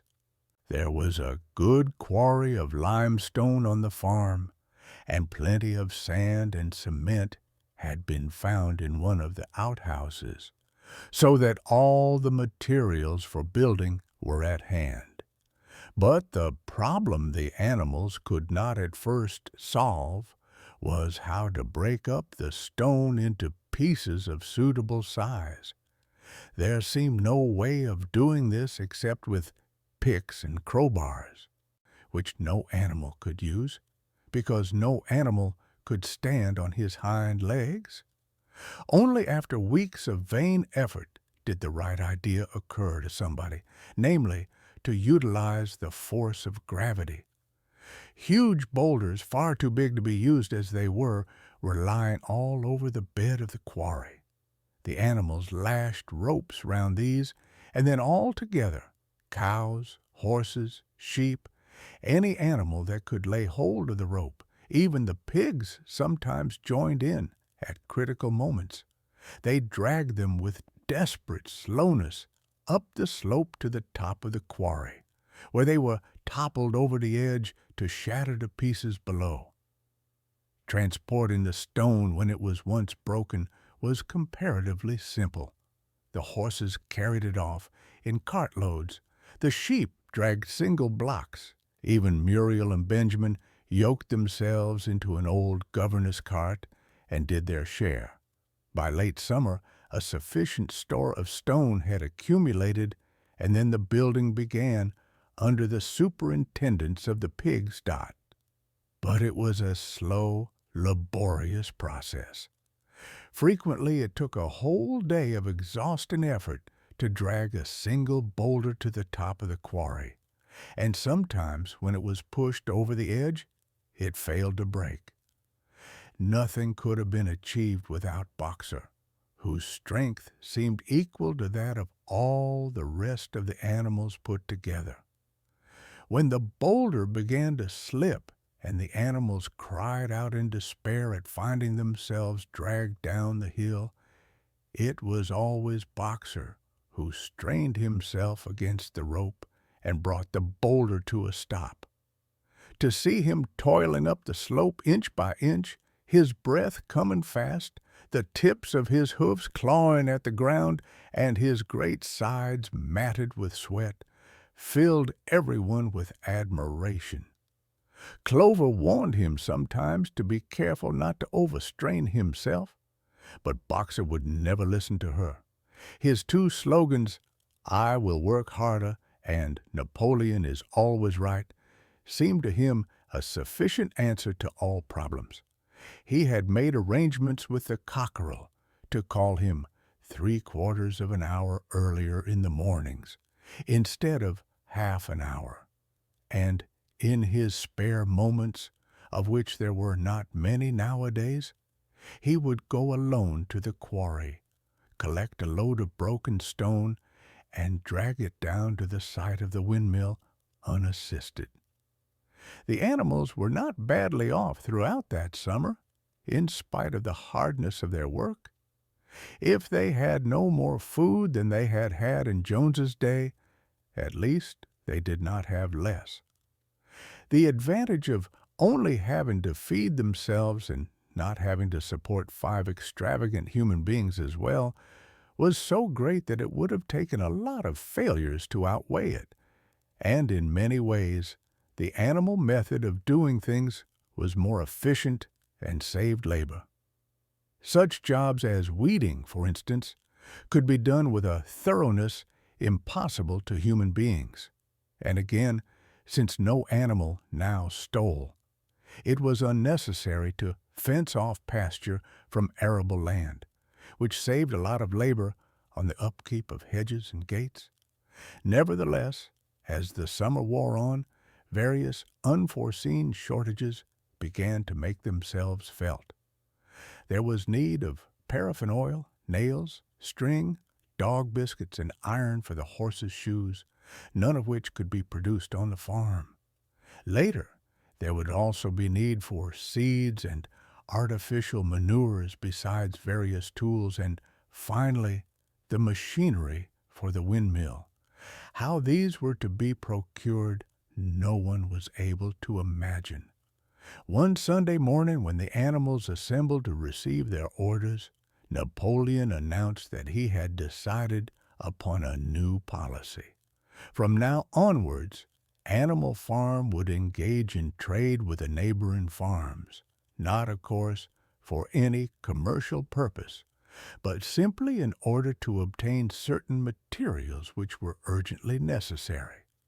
The needs of the windmill must override everything else, he said.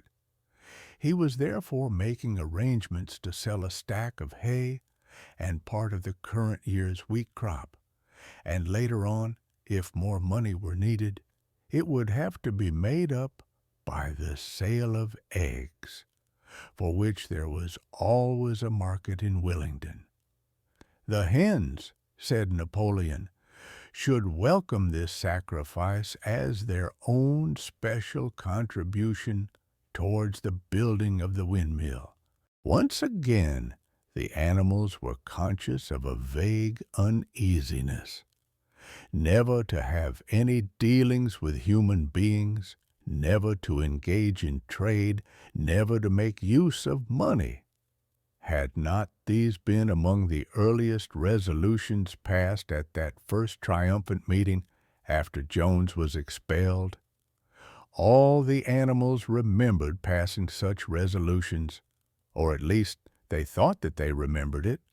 The 4 young pigs who had protested when Napoleon abolished the meetings raised their voices timidly, but they were promptly silenced by a tremendous growling from the dogs.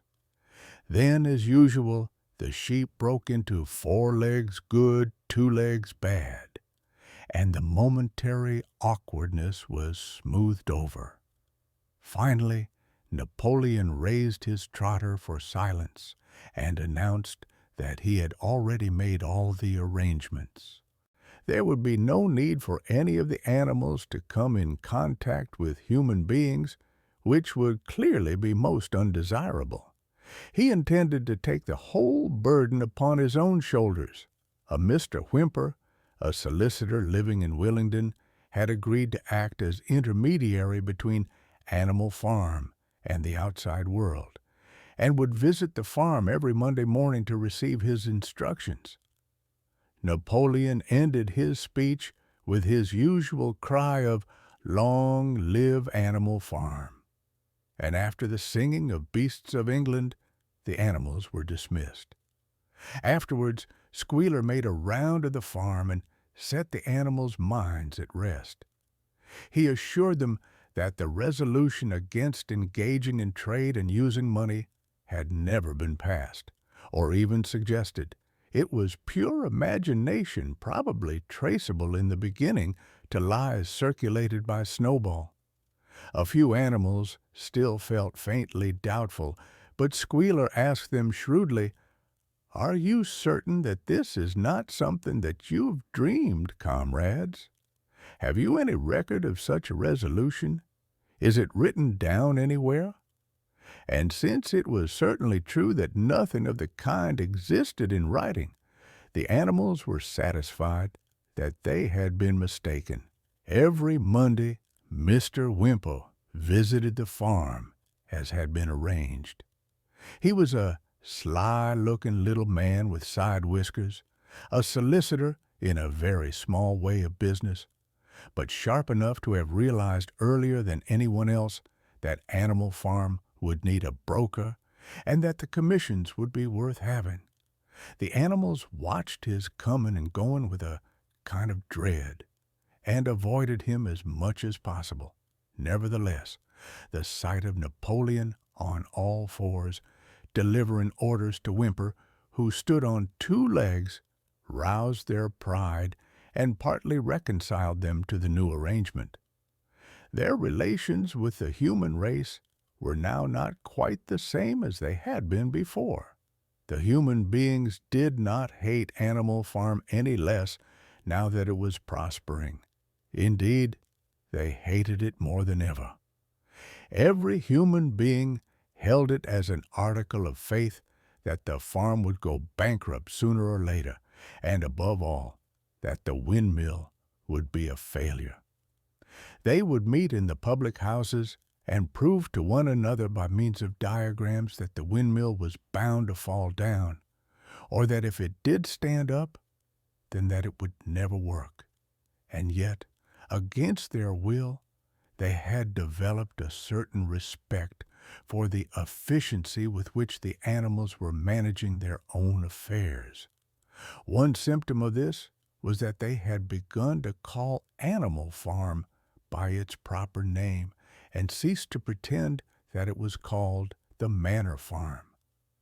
They had also dropped their championship of Jones, who had given up hope of getting his farm back and gone to live in another part of the county. Except through Whymper, there was as yet no contact between Animal Farm and the outside world. But there were constant rumors that Napoleon was about to enter into a definite business agreement, either with Mr. Pilkington of Foxwood or with Mr. Frederick of Pinchfield. But never, it was noticed, with both simultaneously.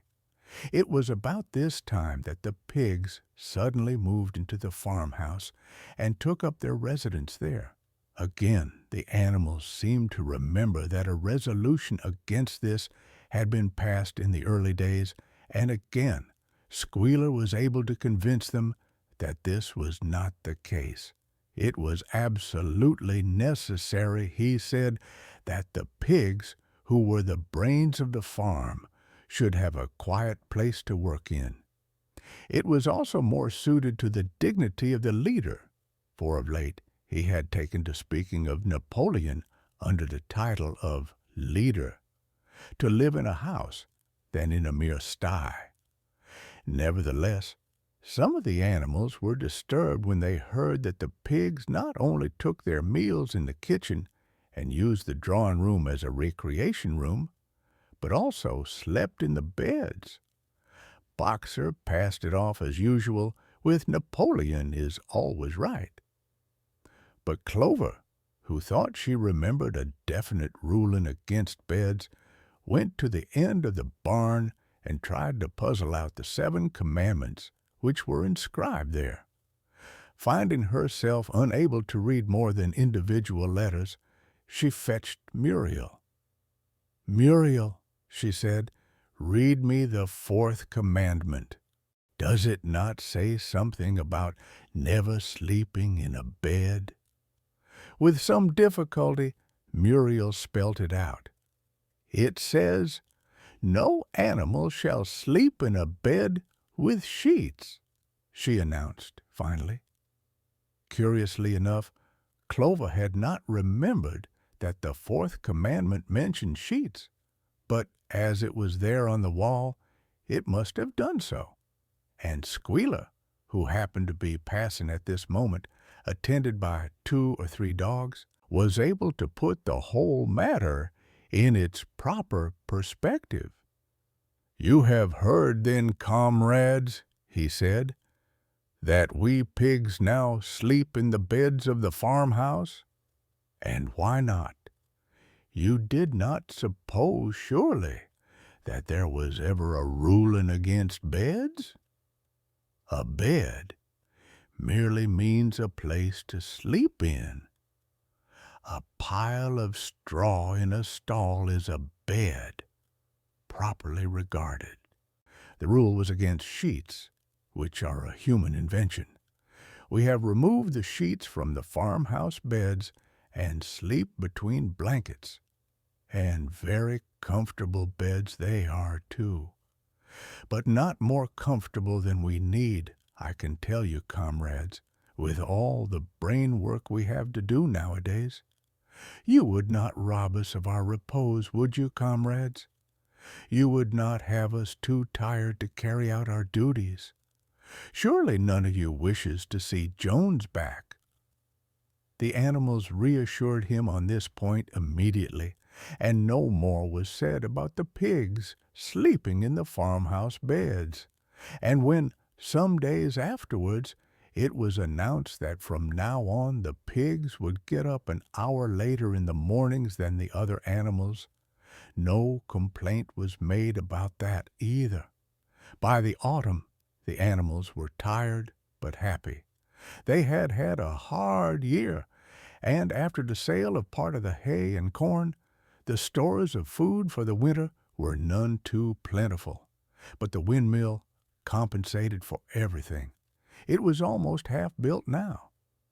After the harvest there was a stretch of clear, dry weather, and the animals toiled harder than ever, thinking it well worth while to plod to and fro all day with blocks of stone, if by doing so they could raise the walls another foot. Boxer would even come out at nights and work for an hour or 2 on his own by the light of the harvest moon. In their spare moments, the animals would walk round and round the half-finished mill, admiring the strength and perpendicularity of its walls, and marveling that they should ever have been able to build anything so imposing. Only old Benjamin refused to grow enthusiastic about the windmill, though, as usual, he would utter nothing beyond the cryptic remark that donkeys live a long time. November came with raging southwest winds. Building had to stop because it was now too wet to mix the cement. Finally there came a night when the gale was so violent that the farm buildings rocked on their foundations, and several tiles were blown off the roof of the barn. The hens woke up squawking with terror because they had all dreamed simultaneously of hearing a gun go off in the distance. In the morning the animals came out of their stalls to find that the flagstaff had been blown down and an elm tree at the foot of the orchard had been plucked up like a radish. They had just noticed this when a cry of despair broke from every animal's throat. A terrible sight had met their eyes. The windmill was in ruins. With one accord they dashed down to the spot. Napoleon, who seldom moved out of a walk, raced ahead of them all. Yes, there it lay, the fruit of all their struggles, leveled to its foundations, the stones they had broken and carried so laboriously scattered all around. Unable at first to speak, they stood gazing mournfully at the litter of fallen stone. Napoleon paced to and fro in silence, occasionally snuffing at the ground. His tail had grown rigid and twitched sharply from side to side, a sign in him of intense mental activity. Suddenly He halted, as though his mind were made up. "Comrades," he said quietly, "do you know who is responsible for this? Do you know the enemy who has come in the night and overthrown our windmill?" "Snowball!" he suddenly roared in a voice of thunder. "Snowball has done this thing, in sheer malignity, thinking to set back our plans and avenge himself for his ignominious expulsion. This traitor has crept here under cover of night and destroyed our work of nearly a year. Comrades, here and now I pronounce the death sentence upon Snowball, animal hero second class, and half a bushel of apples to any animal who brings him to justice. A full bushel to anyone who captures him alive." The animals were shocked beyond measure to learn that even Snowball could be guilty of such an action. There was a cry of indignation, and everyone began thinking out ways of catching Snowball if he should ever come back. Almost immediately, the footprints of a pig were discovered in the grass at a little distance from the knoll. They could only be traced for a few yards, but appeared to lead to a hole in the hedge. Napoleon snuffed deeply at them and pronounced them to be snowballs. He gave it as his opinion that Snowball had probably come from the direction of Foxwood Farm. "No more delays, comrades," cried Napoleon when the footprints had been examined. "There is work to be done. This very morning we begin rebuilding the windmill, and we will build all through the winter, rain or shine. We will teach this miserable traitor that he cannot undo our work so easily. Remember, comrades, there must be no alteration in our plans. They shall be carried out to the day. Forward, comrades! Long live the windmill! Long live Animal Farm!" Chapter 7. It was a bitter winter.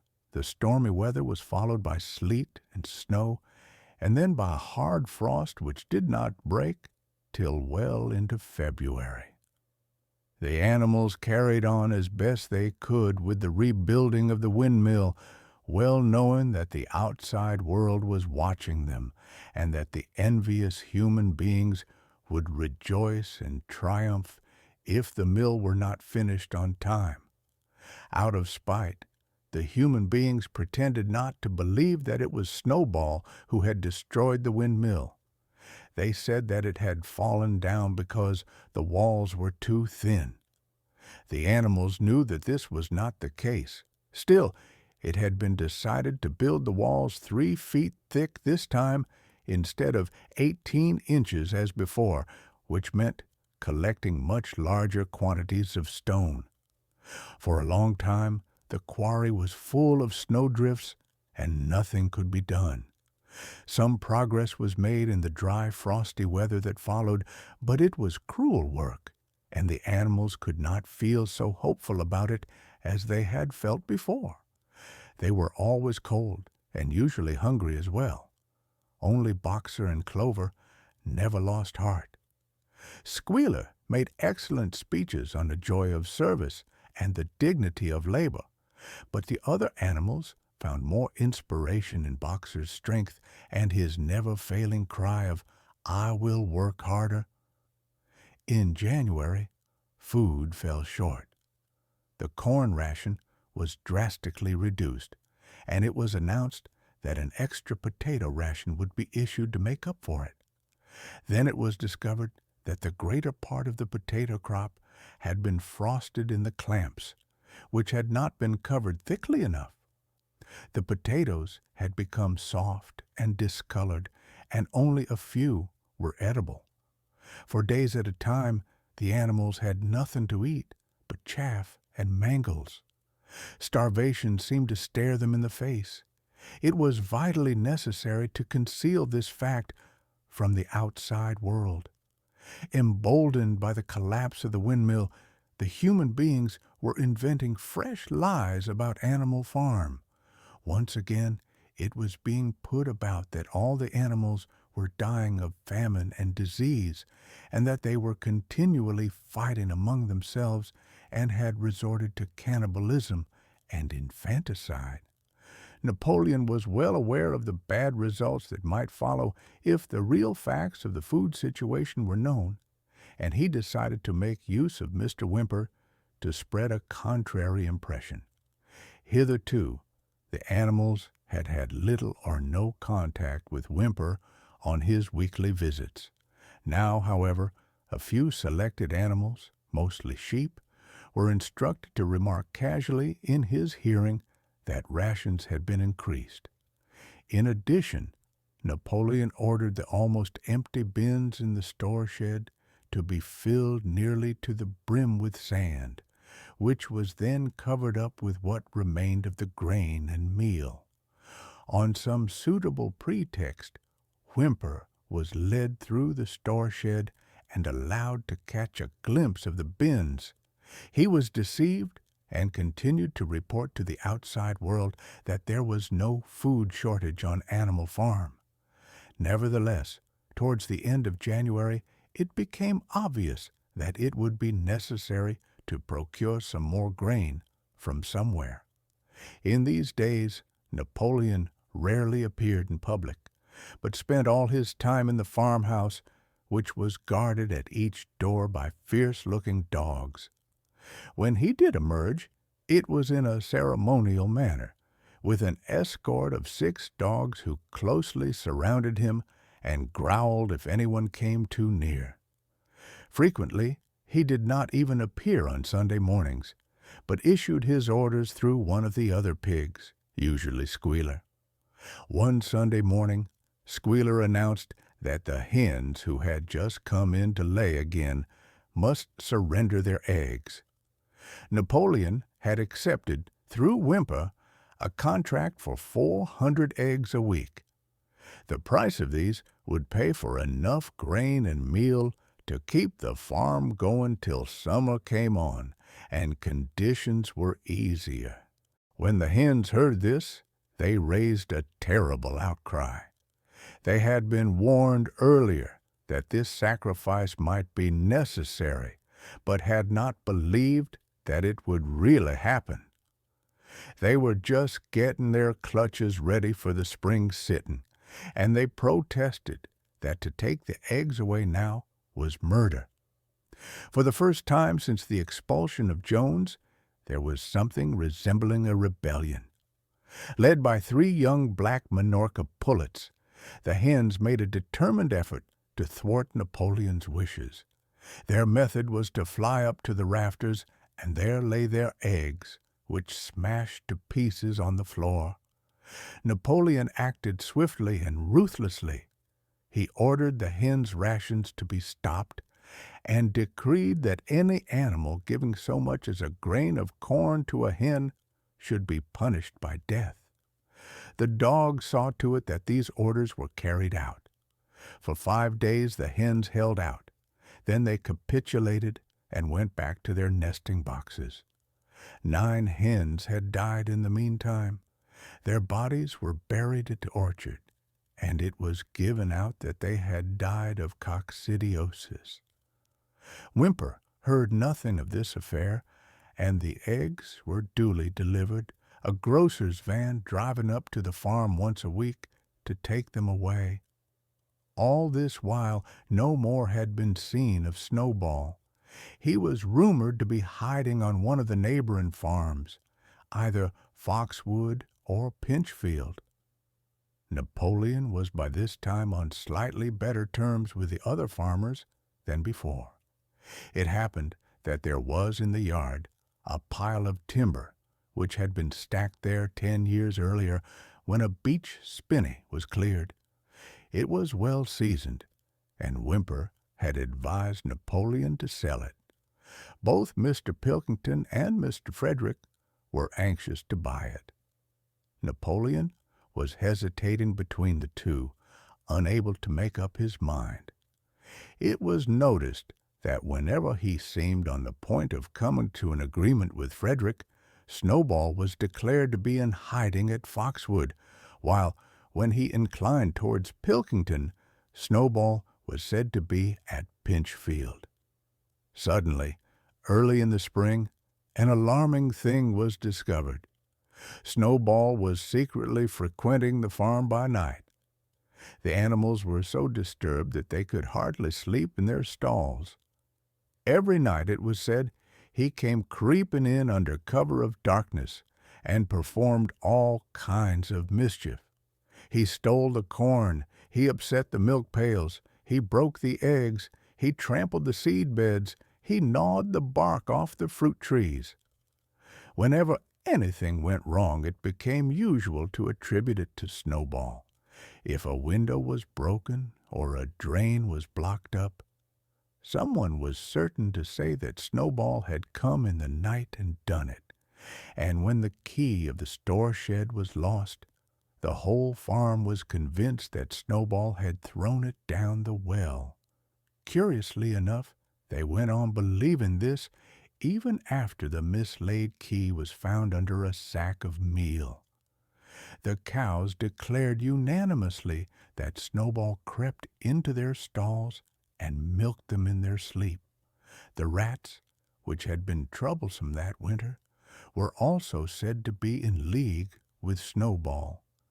Napoleon decreed that there should be a full investigation into Snowball's activities.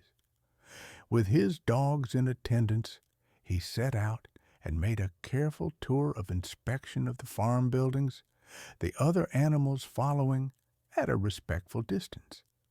At every few steps, Napoleon stopped and snuffed the ground for traces of Snowball's footsteps, which, he said, he could detect by the smell.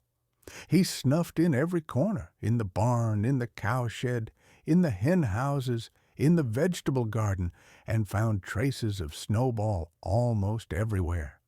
He would put his snout to the ground, give several deep sniffs, and exclaim in a terrible voice, "Snowball! He has been here. I can smell him distinctly." And at the word Snowball, all the dogs let out blood-curdling growls and showed their side teeth. The animals were thoroughly frightened. It seemed to them as though Snowball were some kind of invisible influence, pervading the air about them and menacing them with all kinds of dangers.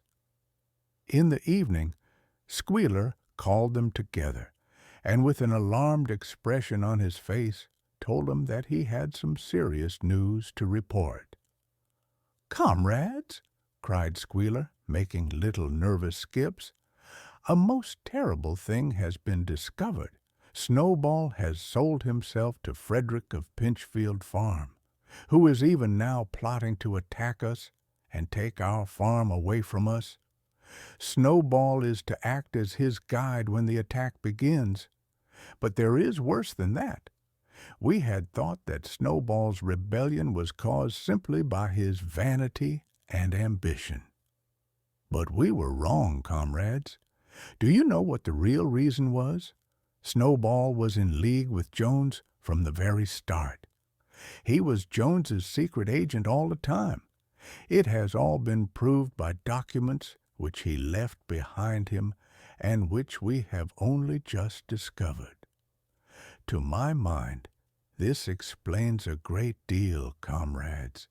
Did we not see for ourselves how he attempted, fortunately without success, to get us defeated and destroyed at the Battle of the Cowshed? The animals were stupefied. This was a wickedness far outdoing Snowball's destruction of the windmill. But it was some minutes before they could fully take it in. They all remembered, or thought they remembered, how they had seen Snowball charging ahead of them at the Battle of the Cowshed, how he had rallied and encouraged them at every turn, and how he had not paused for an instant even when the pellets from Jones's gun had wounded his back. At first, it was a little difficult to see how this fitted in with his being on Jones's side. Even Boxer, who seldom asked questions, was puzzled. He lay down, tucked his forehoofs beneath him, shut his eyes, and with a hard effort managed to formulate his thoughts. "I do not believe that," he said. "Snowball fought bravely at the Battle of the Cowshed. I saw him myself. Did we not give him Animal Hero First Class immediately afterwards? That was our mistake, comrade, for we know now, it is all written down in the secret documents that we have found, that in reality he was trying to lure us to our doom." "But he was wounded," said Boxer. "We all saw him running with blood." "That was part of the arrangement," cried Squealer. "Jones's shot only grazed him. I could show you this in his own writing if you were able to read it. The plot was for Snowball at the critical moment to give the signal for flight and leave the field to the enemy, and he very nearly succeeded. I will even say, comrades, he would have succeeded if it had not been for our heroic leader, Comrade Napoleon. Do you not remember how, just at the moment when Jones and his men had got inside the yard, Snowball suddenly turned and fled, and many animals followed him? And do you not remember, too, that it was just at that moment, when panic was spreading and all seemed lost, that Comrade Napoleon sprang forward with a cry of "Death to humanity!" and sank his teeth in Jones's leg? Surely you remember that, comrades?" exclaimed Squealer, frisking from side to side. Now, when Squealer described the scene so graphically, it seemed to the animals that they did remember it. At any rate, they remembered that at the critical moment of the battle Snowball had turned to flee, but Boxer was still a little uneasy. "I do not believe that Snowball was a traitor at the beginning," he said finally. "What he has done since is different. But I believe that at the Battle of the Cowshed he was a good comrade."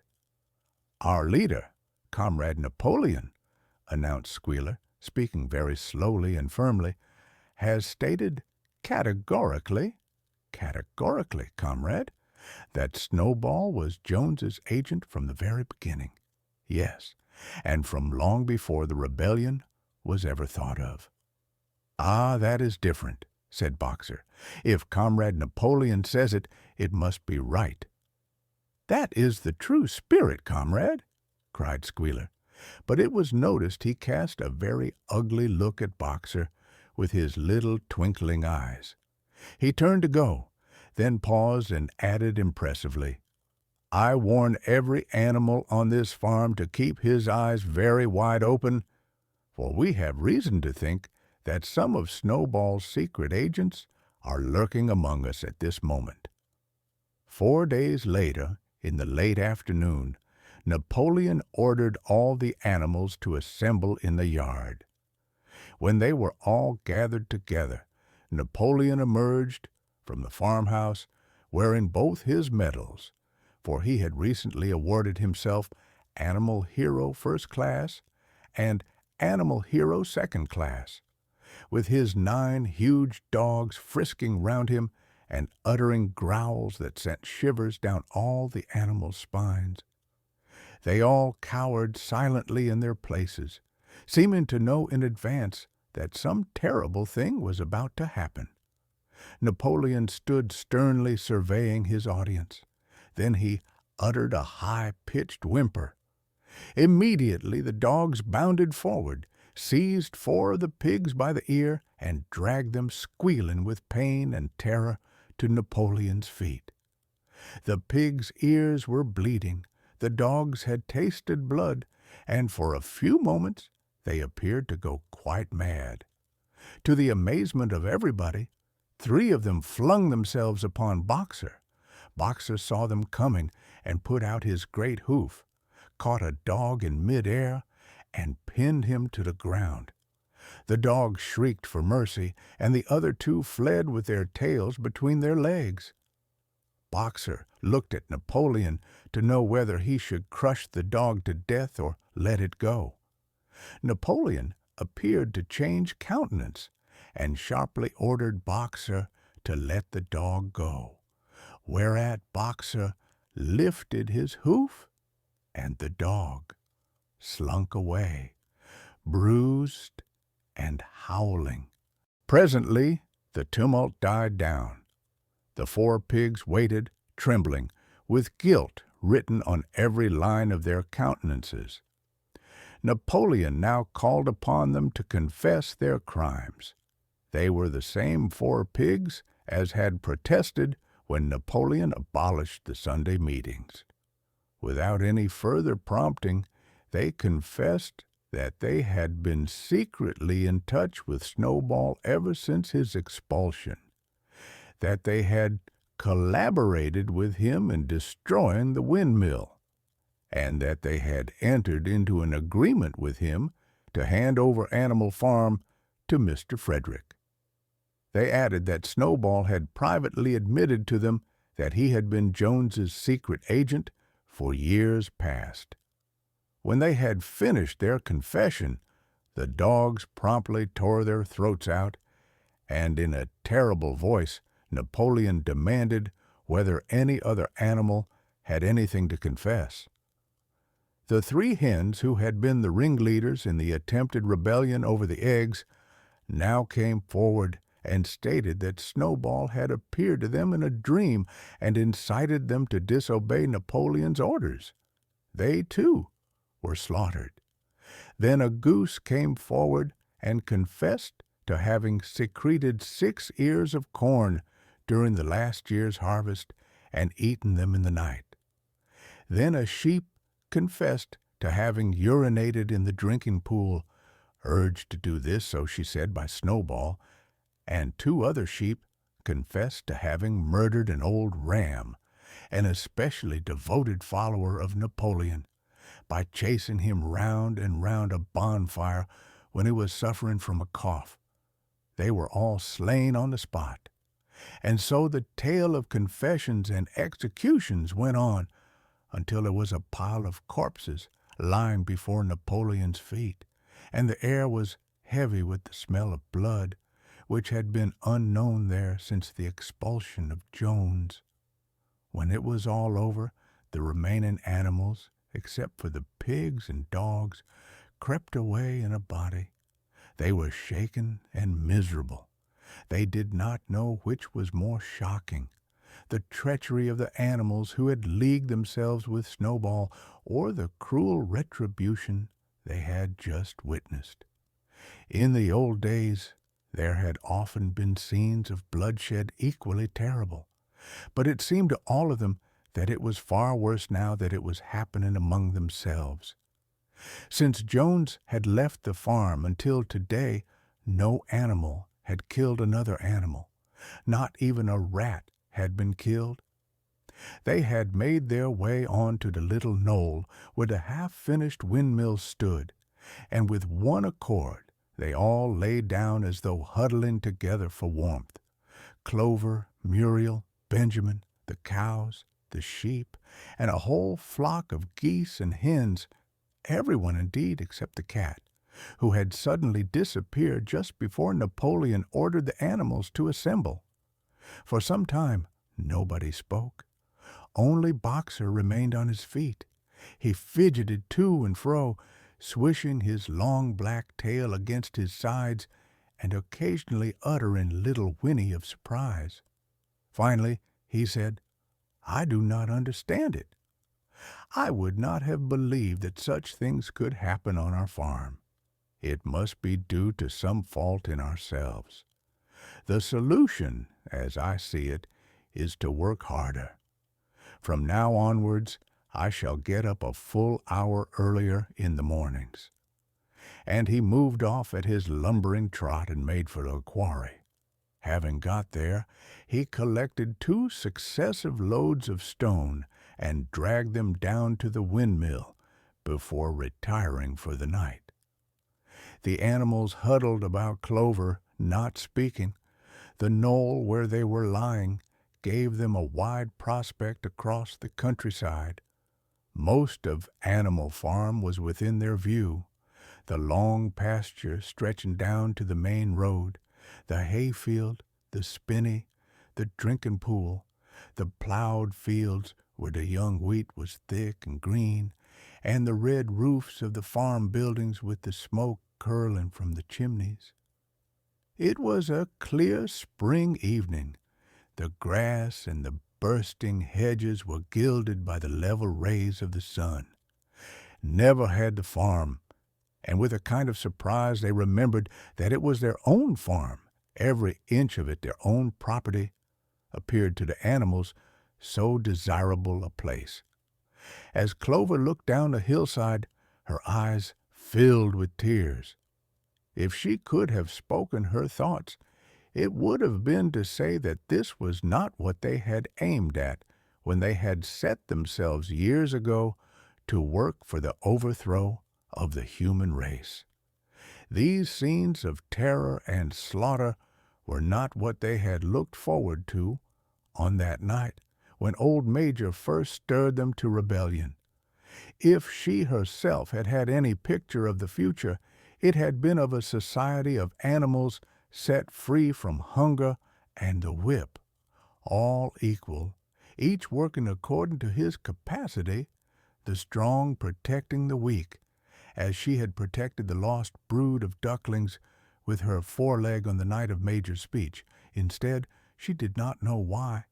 They had come to a time when no one dared speak his mind, when fierce, growling dogs roamed everywhere, and when you had to watch your comrades torn to pieces after confessing to shocking crimes. There was no thought of rebellion or disobedience in her mind. She knew that, even as things were, they were far better off than they had been in the days of Jones, and that before all else it was needful to prevent the return of the human beings. Whatever happened, she would remain faithful, work hard, carry out the orders that were given to her, and accept the leadership of Napoleon. But still, it was not for this that she and all the other animals had hoped and toiled. It was not for this that they had built the windmill and faced the bullets of Jones's gun. Such were her thoughts, though she lacked the words to express them. At last, feeling this to be in some way a substitute for the words she was unable to find, she began to sing Beasts of England. The other animals sitting round her took it up, and they sang it 3 times over, very tunefully, but slowly and mournfully, in a way they had never sung it before. They had just finished singing it for the 3rd time when Squealer, attended by 2 dogs, approached them with the air of having something important to say. He announced that, by a special decree of Comrade Napoleon, Beasts of England had been abolished. From now onwards, it was forbidden to sing it. The animals were taken aback. "Why?" cried Muriel. "It is no longer needed, comrade," said Squealer stiffly. "Beasts of England was the song of the rebellion, but the rebellion is now completed. The execution of the traitors this afternoon was the final act. The enemy, both external and internal, has been defeated. In Beasts of England, we expressed our longing for a better society in days to come. But that society has now been established. Clearly, this song has no longer any purpose." Frightened though they were, some of the animals might possibly have protested, but at this moment the sheep set up their usual bleating of 4 legs good, 2 legs bad, which went on for several minutes and put an end to the discussion. So Beasts of England was heard no more. In its place, Minimus, the poet, had composed another song which began, Animal farm, never through me shalt thou come to harm. And this was sung every Sunday morning after the hoisting of the flag. But somehow, neither the words nor the tune ever seemed to the animals to come up to Beasts of England. Chapter 8. A few days later, When the terror caused by the executions had died down, some of the animals remembered, or thought they remembered, that the sixth commandment decreed, "No animal shall kill any other animal." And though no one cared to mention it in the hearing of the pigs or the dogs, it was felt that the killings which had taken place did not square with this. Clover asked Benjamin to read her the sixth commandment, and when Benjamin, as usual, said that he refused to meddle in such matters, she fetched Muriel. Muriel read the commandment for her. It ran, "No animal shall kill any other animal without cause."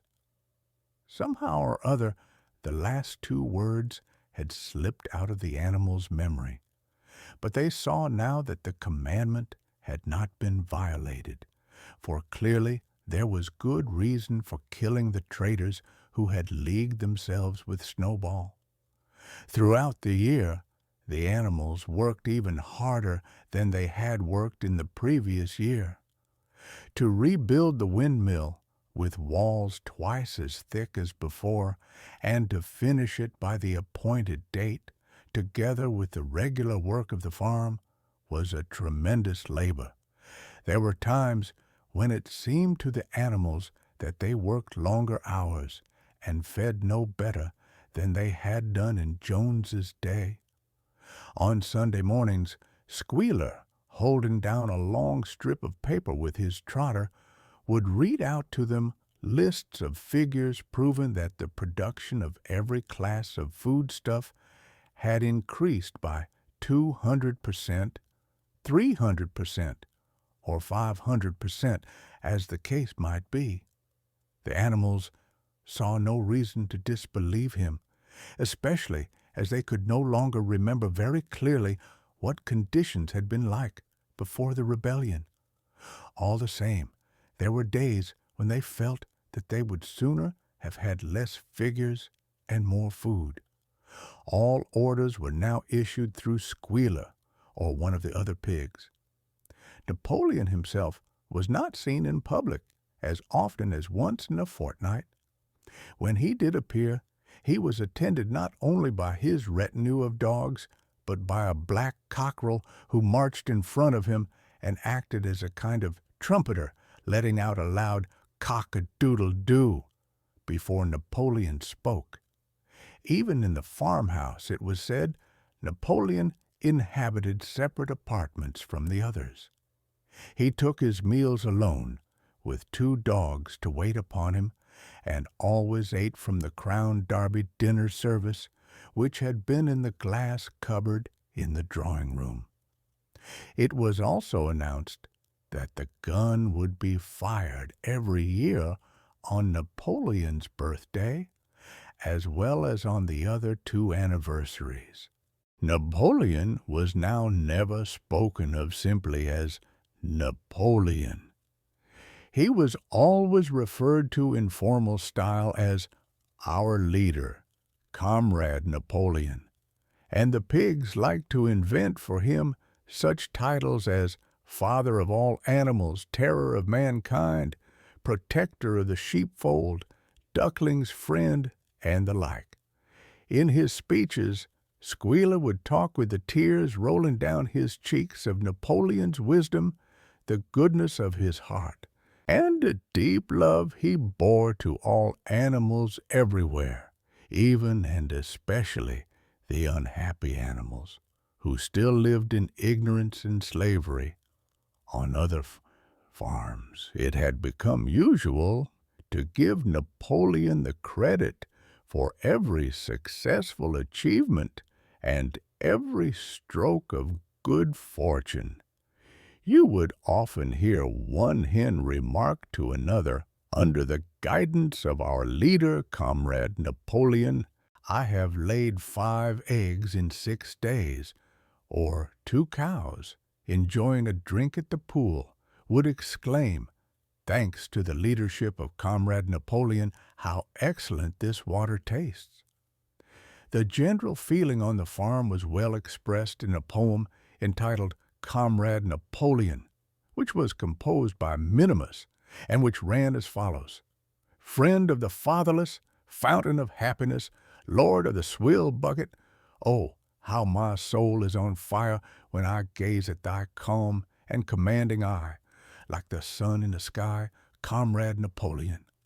Thou art the giver of all that thy creatures love, full belly twice a day, clean straw to roll upon. Every beast, great or small, sleeps at peace in his stall. Thou watchest over all, comrade Napoleon. Had I a sucking pig, ere he had grown as big even as a pint bottle or as a rolling pin, he should have learned to be faithful and true to thee. Yes, his first squeak should be, comrade Napoleon." Napoleon approved of this poem and caused it to be inscribed on the wall of the big barn, at the opposite end from the 7 Commandments. It was surmounted by a portrait of Napoleon in profile, executed by Squealer in white paint. Meanwhile, through the agency of Whymper, Napoleon was engaged in complicated negotiations with Frederick and Pilkington. The pile of timber was still unsold. Of the two, Frederick was the more anxious to get hold of it, but he would not offer a reasonable price. At the same time, there were renewed rumors that Frederick and his men were plotting to attack Animal Farm and to destroy the windmill, the building of which had aroused furious jealousy in him. Snowball was known to be still skulking on Pinchfield Farm. In the middle of the summer, the animals were alarmed to hear that 3 hens had come forward and confessed that, inspired by Snowball, they had entered into a plot to murder Napoleon. They were executed immediately, and fresh precautions for Napoleon's safety were taken. 4 dogs guarded his bed at night, 1 at each corner, and a young pig named Pink Eye was given the task of tasting all his food before he ate it, lest it should be poisoned. At about the same time it was given out that Napoleon had arranged to sell the pile of timber to Mr. Pilkington. He was also going to enter into a regular agreement for the exchange of certain products between Animal Farm and Foxwood. The relations between Napoleon and Pilkington, though they were only conducted through Whymper, were now almost friendly. The animals distrusted Pilkington as a human being, but greatly preferred him to Frederick, whom they both feared and hated. As the summer wore on and the windmill neared completion, the rumors of an impending treacherous attack grew stronger and stronger. Frederick, it was said, intended to bring against them 20 men, all armed with guns, and he had already bribed the magistrates and police, so that if he could once get hold of the title deeds of Animal Farm, they would ask no questions. Moreover, terrible stories were leaking out from Pinchfield about the cruelties that Frederick practiced upon his animals. He had flogged an old horse to death. He starved his cows. He had killed a dog by throwing it into the furnace. He amused himself in the evenings by making cocks fight with splinters of razor blade tied to their spurs. The animals' blood boiled with rage when they heard of these things being done to their comrades, and sometimes they clamored to be allowed to go out in a body and attack Pinchfield Farm, drive out the humans, and set the animals free. But Squealer counseled them to avoid rash actions and trust in Comrade Napoleon's strategy. Nevertheless, feeling against Frederick continued to run high. One Sunday morning, Napoleon appeared in the barn and explained that he had never at any time contemplated selling the pile of timber to Frederick. He considered it beneath his dignity, he said, to have dealings with scoundrels of that description. The pigeons who were still sent out to spread tidings of the rebellion were forbidden to set foot anywhere on Foxwood, and were also ordered to drop their former slogan of death to humanity in favor of death to Frederick. In the late summer, yet another of Snowball's machinations was laid bare. The wheat crop was full of weeds, and it was discovered that on one of his nocturnal visits, Snowball had mixed weed seeds with the seed corn.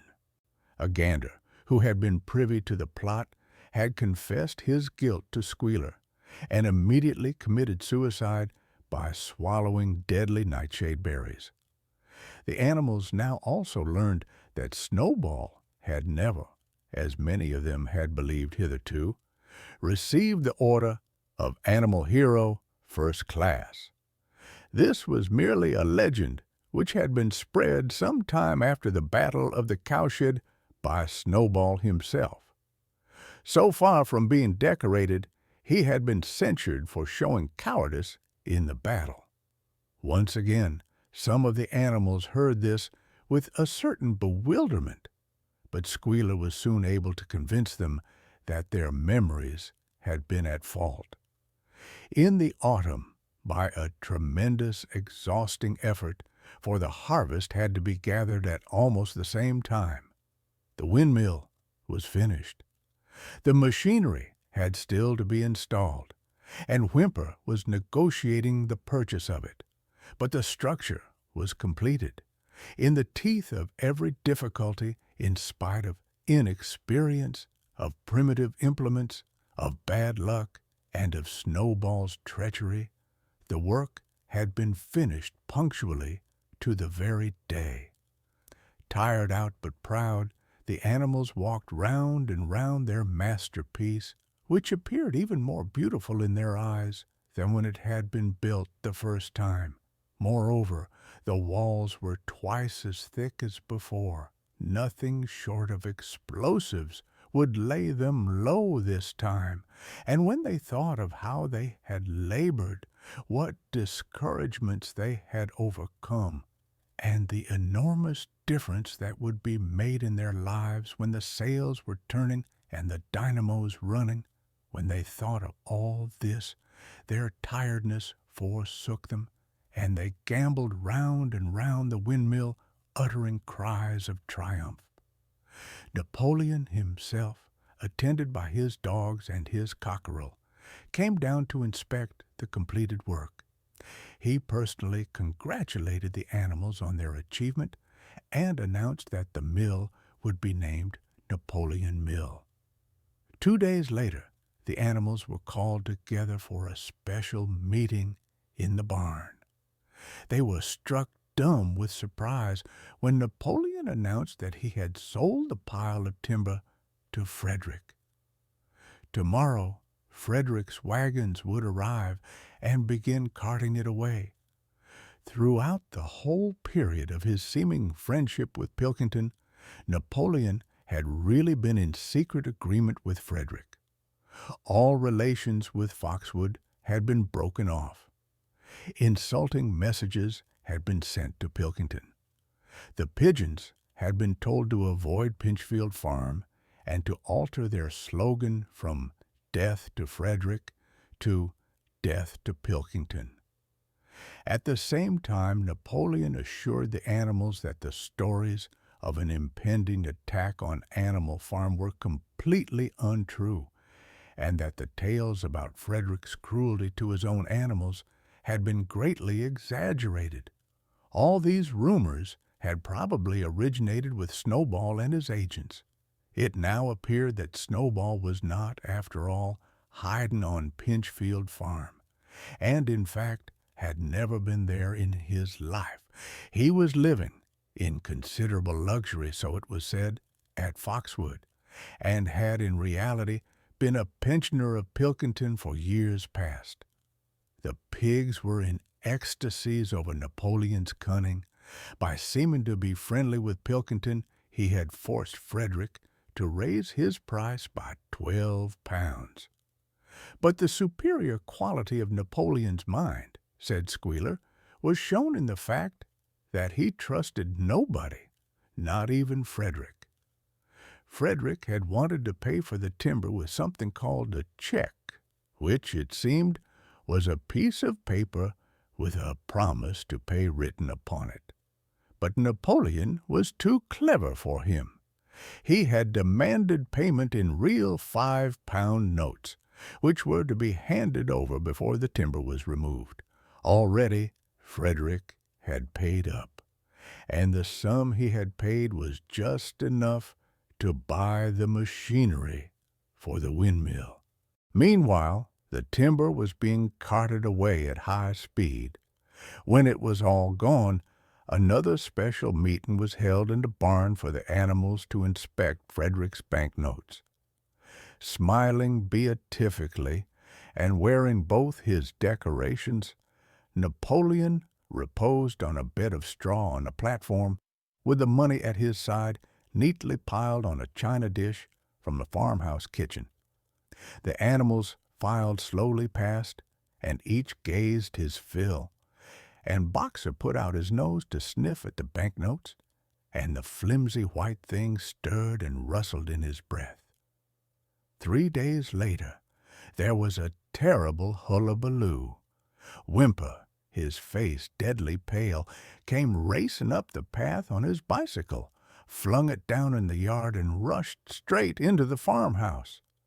The next moment, a choking roar of rage sounded from Napoleon's apartments. The news of what had happened sped round the farm like wildfire. The banknotes were forgeries. Frederick had got the timber for nothing. Napoleon called the animals together immediately, and in a terrible voice pronounced the death sentence upon Frederick. When captured, he said, Frederick should be boiled alive. At the same time, he warned them that after this treacherous deed, the worst was to be expected.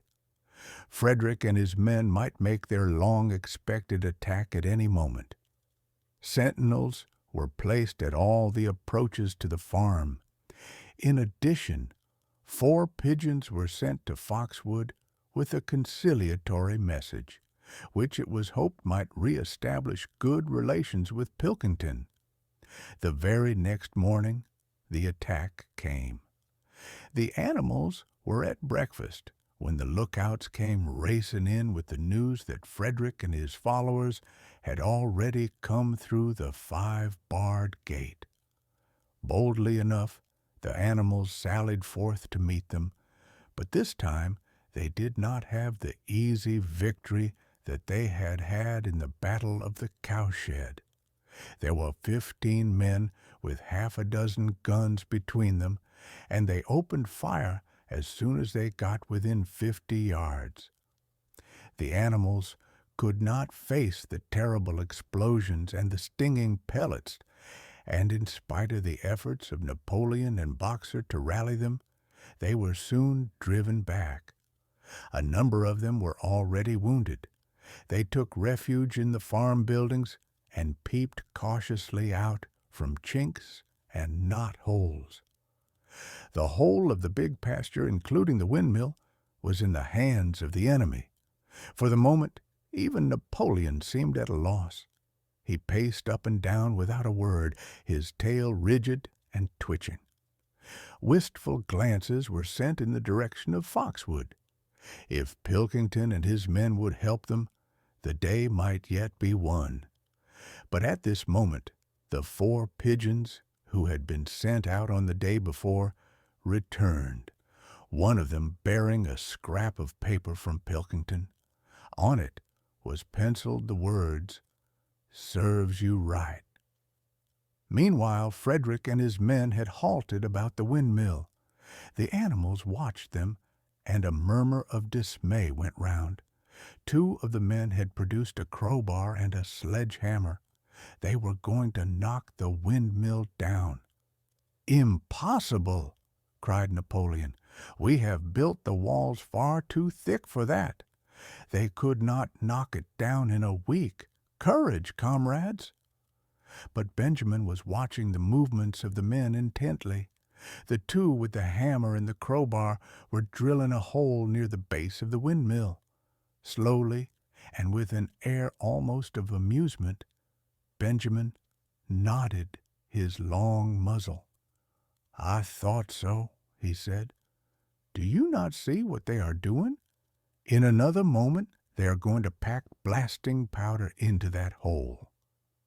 Terrified, the animals waited. It was impossible now to venture out of the shelter of the buildings. After a few minutes, the men were seen to be running in all directions. Then there was a deafening roar. The pigeons swirled into the air, and all the animals except Napoleon flung themselves flat on their bellies and hid their faces. When they got up again, a huge cloud of black smoke was hanging where the windmill had been. Slowly, the breeze drifted it away. The windmill had ceased to exist. At this sight, the animals' courage returned to them. The fear and despair they had felt a moment earlier were drowned in their rage against this vile, contemptible act. A mighty cry for vengeance went up, and without waiting for further orders, they charged forth in a body and made straight for the enemy. This time they did not heed the cruel pellets that swept over them like hail.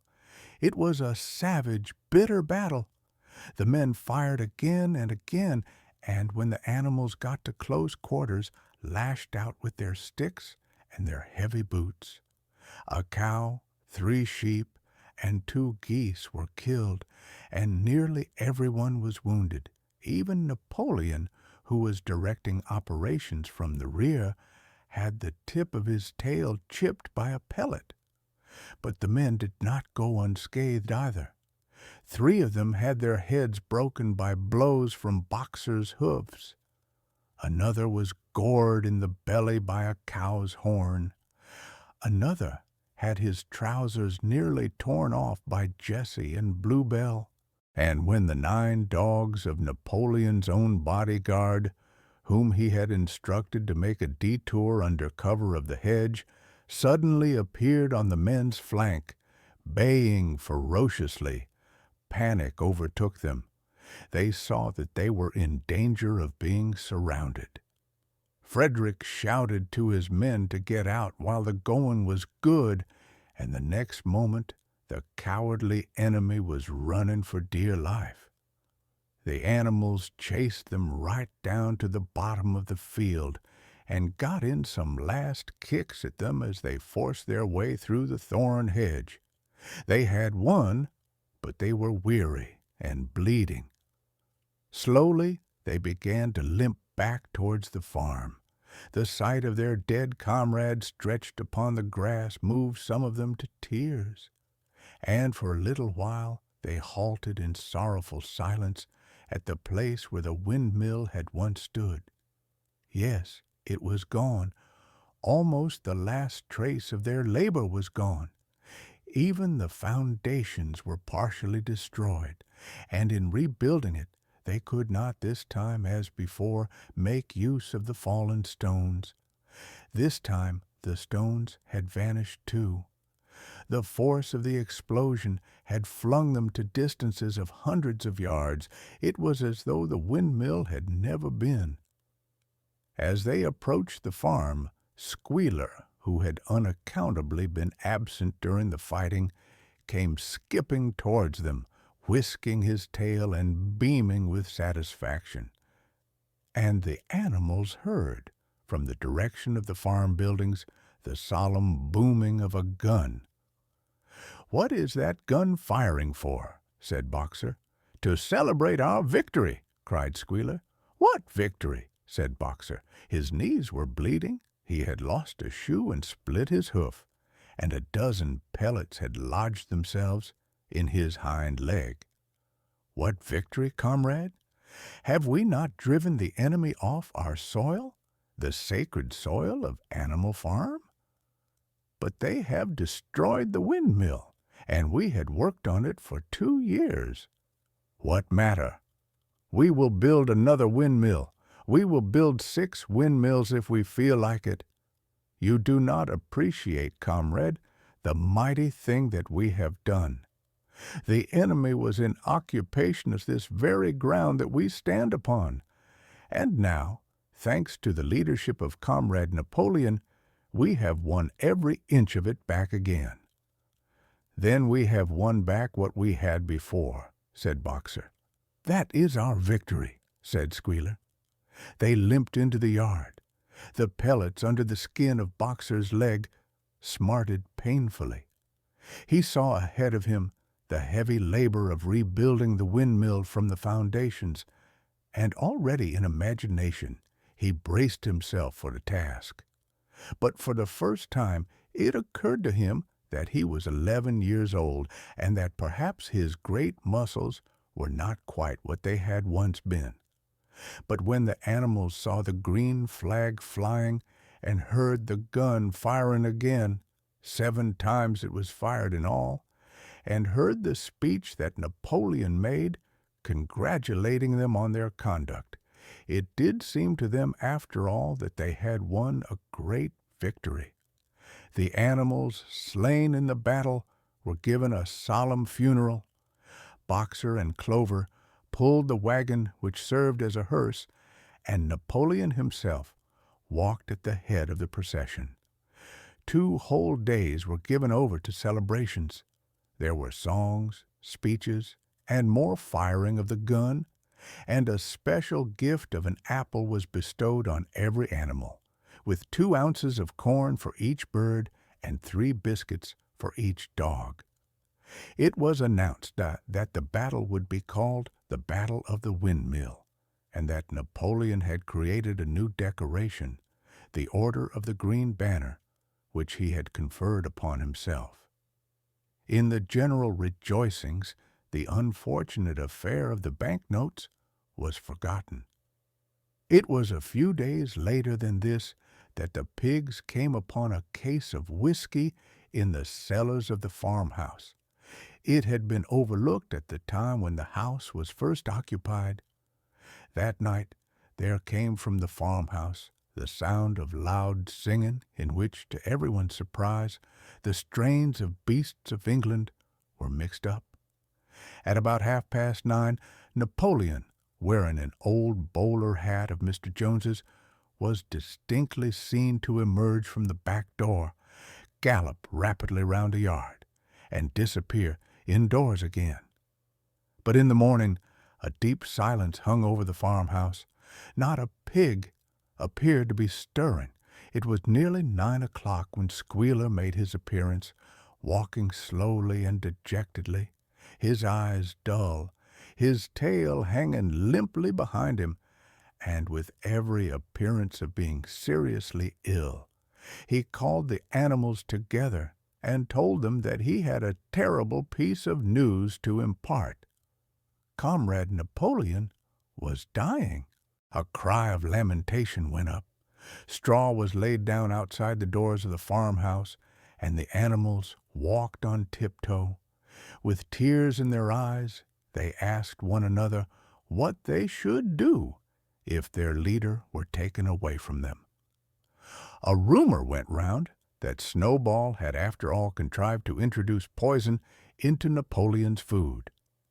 At 11 o'clock, Squealer came out to make another announcement. As his last act upon earth, Comrade Napoleon had pronounced a solemn decree. The drinking of alcohol was to be punished by death. By the evening, however, Napoleon appeared to be somewhat better, and the following morning Squealer was able to tell them that he was well on the way to recovery. By the evening of that day Napoleon was back at work, and on the next day it was learned that he had instructed Whymper to purchase in Willingdon some booklets on brewing and distilling. A week later, Napoleon gave orders that the small paddock beyond the orchard, which it had previously been intended to set aside as a grazing ground for animals who were past work, was to be plowed up. It was given out that the pasture was exhausted and needed reseeding. But it soon became known that Napoleon intended to sow it with barley. About this time, there occurred a strange incident which hardly anyone was able to understand. One night, at about 12 o'clock, there was a loud crash in the yard, and the animals rushed out of their stalls. It was a moonlit night. At the foot of the end wall of the big barn, where the 7 commandments were written, there lay a ladder, broken in 2 pieces. Squealer, temporarily stunned, was sprawling beside it, and near at hand there lay a lantern, a paintbrush, and an overturned pot of white paint. The dogs immediately made a ring round Squealer and escorted him back to the farmhouse as soon as he was able to walk. None of the animals could form any idea as to what this meant, except old Benjamin, who nodded his muzzle with a knowing air, and seemed to understand, but would say nothing. But a few days later, Muriel, reading over the 7 commandments to herself, noticed that there was yet another of them which the animals had remembered wrong. They had thought that the 5th commandment was, "No animal shall drink alcohol," but there were 2 words that they had forgotten. Actually, the commandment read, "No animal shall drink alcohol to excess." Chapter 9. Boxer's split hoof was a long time in healing. They had started the rebuilding of the windmill the day after the victory celebrations were ended. Boxer refused to take even a day off work, and made it a point of honor not to let it be seen that he was in pain. In the evenings, he would admit privately to Clover that the hoof troubled him a great deal. Clover treated the hoof with poultices of herbs, which she prepared by chewing them, and both she and Benjamin urged Boxer to work less hard. "A horse's lungs do not last forever," she said to him. But Boxer would not listen. He had, he said, only one real ambition left, to see the windmill well under way before he reached the age for retirement. At the beginning, when the laws of Animal Farm were first formulated, the retiring age had been fixed for horses and pigs at 12, for cows at 14, for dogs at 9, for sheep at 7, and for hens and geese at 5. Liberal old age pensions had been agreed upon. As yet, no animal had actually retired on pension, but of late the subject had been discussed more and more.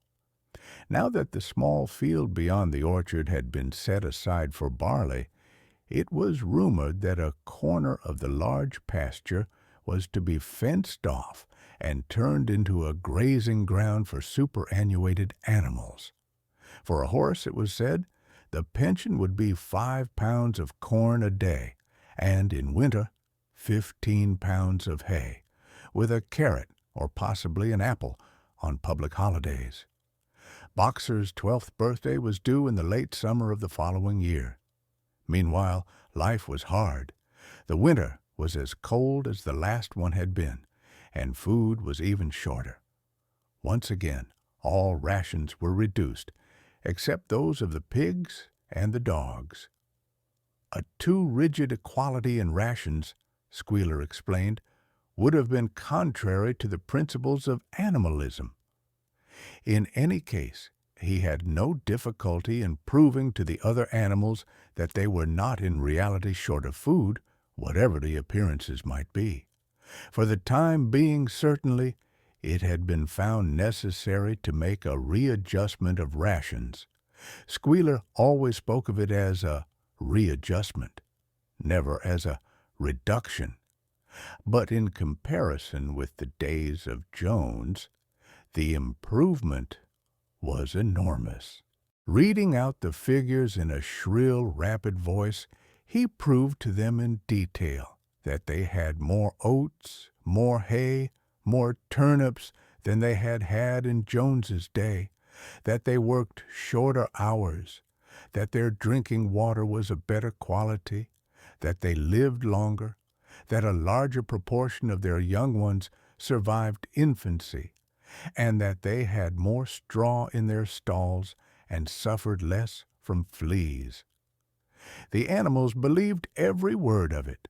Truth to tell, Jones and all he stood for had almost faded out of their memories.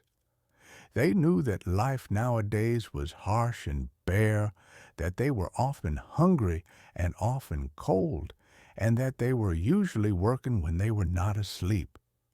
But doubtless it had been worse in the old days. They were glad to believe so. Besides, in those days they had been slaves, and now they were free, and that made all the difference, as Squealer did not fail to point out. There were many more mouths to feed now. In the autumn, the 4 sows had all littered about simultaneously, producing 31 young pigs between them. The young pigs were piebald, and as Napoleon was the only boar on the farm, it was possible to guess at their parentage. It was announced that later, when bricks and timber had been purchased, a schoolroom would be built in the farmhouse garden. For the time being, the young pigs were given their instruction by Napoleon himself in the farmhouse kitchen. They took their exercise in the garden and were discouraged from playing with the other young animals. About this time, too, it was laid down as a rule that when a pig and any other animal met on the path, the other animal must stand aside, and also that all pigs, of whatever degree, were to have the privilege of wearing green ribbons on their tails on Sundays. The farm had had a fairly successful year, but was still short of money. There were the bricks, sand, and lime for the schoolroom to be purchased, and it would also be necessary to begin saving up again for the machinery for the windmill. Then there were lamp oil and candles for the house, sugar for Napoleon's own table. He forbade this to the other pigs, on the ground that it made them fat, and all the usual replacements, such as tools, nails, string, coal, wire, scrap iron, and dog biscuits. A stump of hay and part of the potato crop were sold off, and the contract for eggs was increased to 600 a week, so that year the hens barely hatched enough chicks to keep their numbers at the same level. Rations, reduced in December, were reduced again in February, and lanterns in the stalls were forbidden to save oil, but the pigs seemed comfortable enough, and in fact were putting on weight, if anything. One afternoon in late February, a warm, rich, appetizing scent, such as the animals had never smelt before, wafted itself across the yard from the little brewhouse, which had been disused in Jones's time and which stood beyond a kitchen. Someone said it was the smell of cooking barley. The animals sniffed the air hungrily and wondered whether a warm mash was being prepared for their supper. But no warm mash appeared, and on the following Sunday it was announced that from now onwards all barley would be reserved for the pigs. The field beyond the orchard had already been sown with barley, and the news soon leaked out that every pig was now receiving a ration of a pint of beer daily, with half a gallon for Napoleon himself, which was always served to him in the Crown Derby soup tureen. But if there were hardships to be borne, they were partly offset by the fact that life nowadays had a greater dignity than it had had before. There were more songs, more speeches, more processions. Napoleon had commanded that once a week there should be held something called a spontaneous demonstration, the object of which was to celebrate the struggles and triumphs of Animal Farm. At the appointed time, the animals would leave their work and march round the precincts of the farm in military formation, with the pigs leading then the horses, then the cows, then the sheep, and then the poultry. The dogs flanked the procession, and at the head of all marched Napoleon's black cockerel. Boxer and Clover always carried between them a green banner marked with the hoof and the horn, and the caption, "Long live Comrade Napoleon." Afterwards, there were recitations of poems composed in Napoleon's honor and a speech by Squealer, giving particulars of the latest increases in the production of foodstuffs, and on occasion a shot was fired from the gun. The sheep were the greatest devotees of the spontaneous demonstration, and if anyone complained, as a few animals sometimes did when no pigs or dogs were near, that they wasted time and meant a lot of standing about in the cold, the sheep were sure to silence him with the tremendous bleating of 4 legs good, 2 legs bad. But by and large, the animals enjoyed these celebrations. They found it comforting to be reminded that, after all, they were truly their own masters, and that the work they did was for their own benefit. So that, what with the songs, the processions, Squealer's lists of figures, the thunder of the gun, the crowing of the cockerel, and the fluttering of the flag, they were able to forget that their bellies were empty, at least part of the time. In April, Animal Farm was proclaimed a republic, and it became necessary to elect a president. There was only one candidate, Napoleon, who was elected unanimously. On the same day, it was given out that fresh documents had been discovered which revealed further details about Snowball's complicity with Jones. It now appeared that Snowball had not, as the animals had previously imagined, merely attempted to lose the battle of the cowshed by means of a stratagem, but had been openly fighting on Jones's side. In fact, it was he who had actually been the leader of the human forces and had charged into battle with the words, "Long live humanity," on his lips. The wounds on Snowball's back, which a few of the animals still remembered to have seen, had been inflicted by Napoleon's teeth. In the middle of the summer, Moses the raven suddenly reappeared on the farm after an absence of several years. He was quite unchanged, still did no work, and talked in the same strain as ever about Sugar Candy Mountain. He would perch on a stump, flap his black wings, and talk by the hour to anyone who would listen. "Up there, comrades," he would say solemnly, pointing to the sky with his large beak. "Up there, just on the other side of that dark cloud that you can see, there it lies, Sugar Candy Mountain, that happy country where we poor animals shall rest forever from our labors." He even claimed to have been there on one of his higher flights, and to have seen the everlasting fields of clover and the linseed cake and lump sugar growing on the hedges. Many of the animals believed him. Their lives now, they reasoned, were hungry and laborious. Was it not right and just that a better world should exist somewhere else? A thing that was difficult to determine was the attitude of the pigs towards Moses. They all declared contemptuously that his stories about Sugar Candy Mountain were lies, and yet they allowed him to remain on the farm, not working, with an allowance of a gill of beer a day. After his hoof had healed up, Boxer worked harder than ever. Indeed, all the animals worked like slaves that year.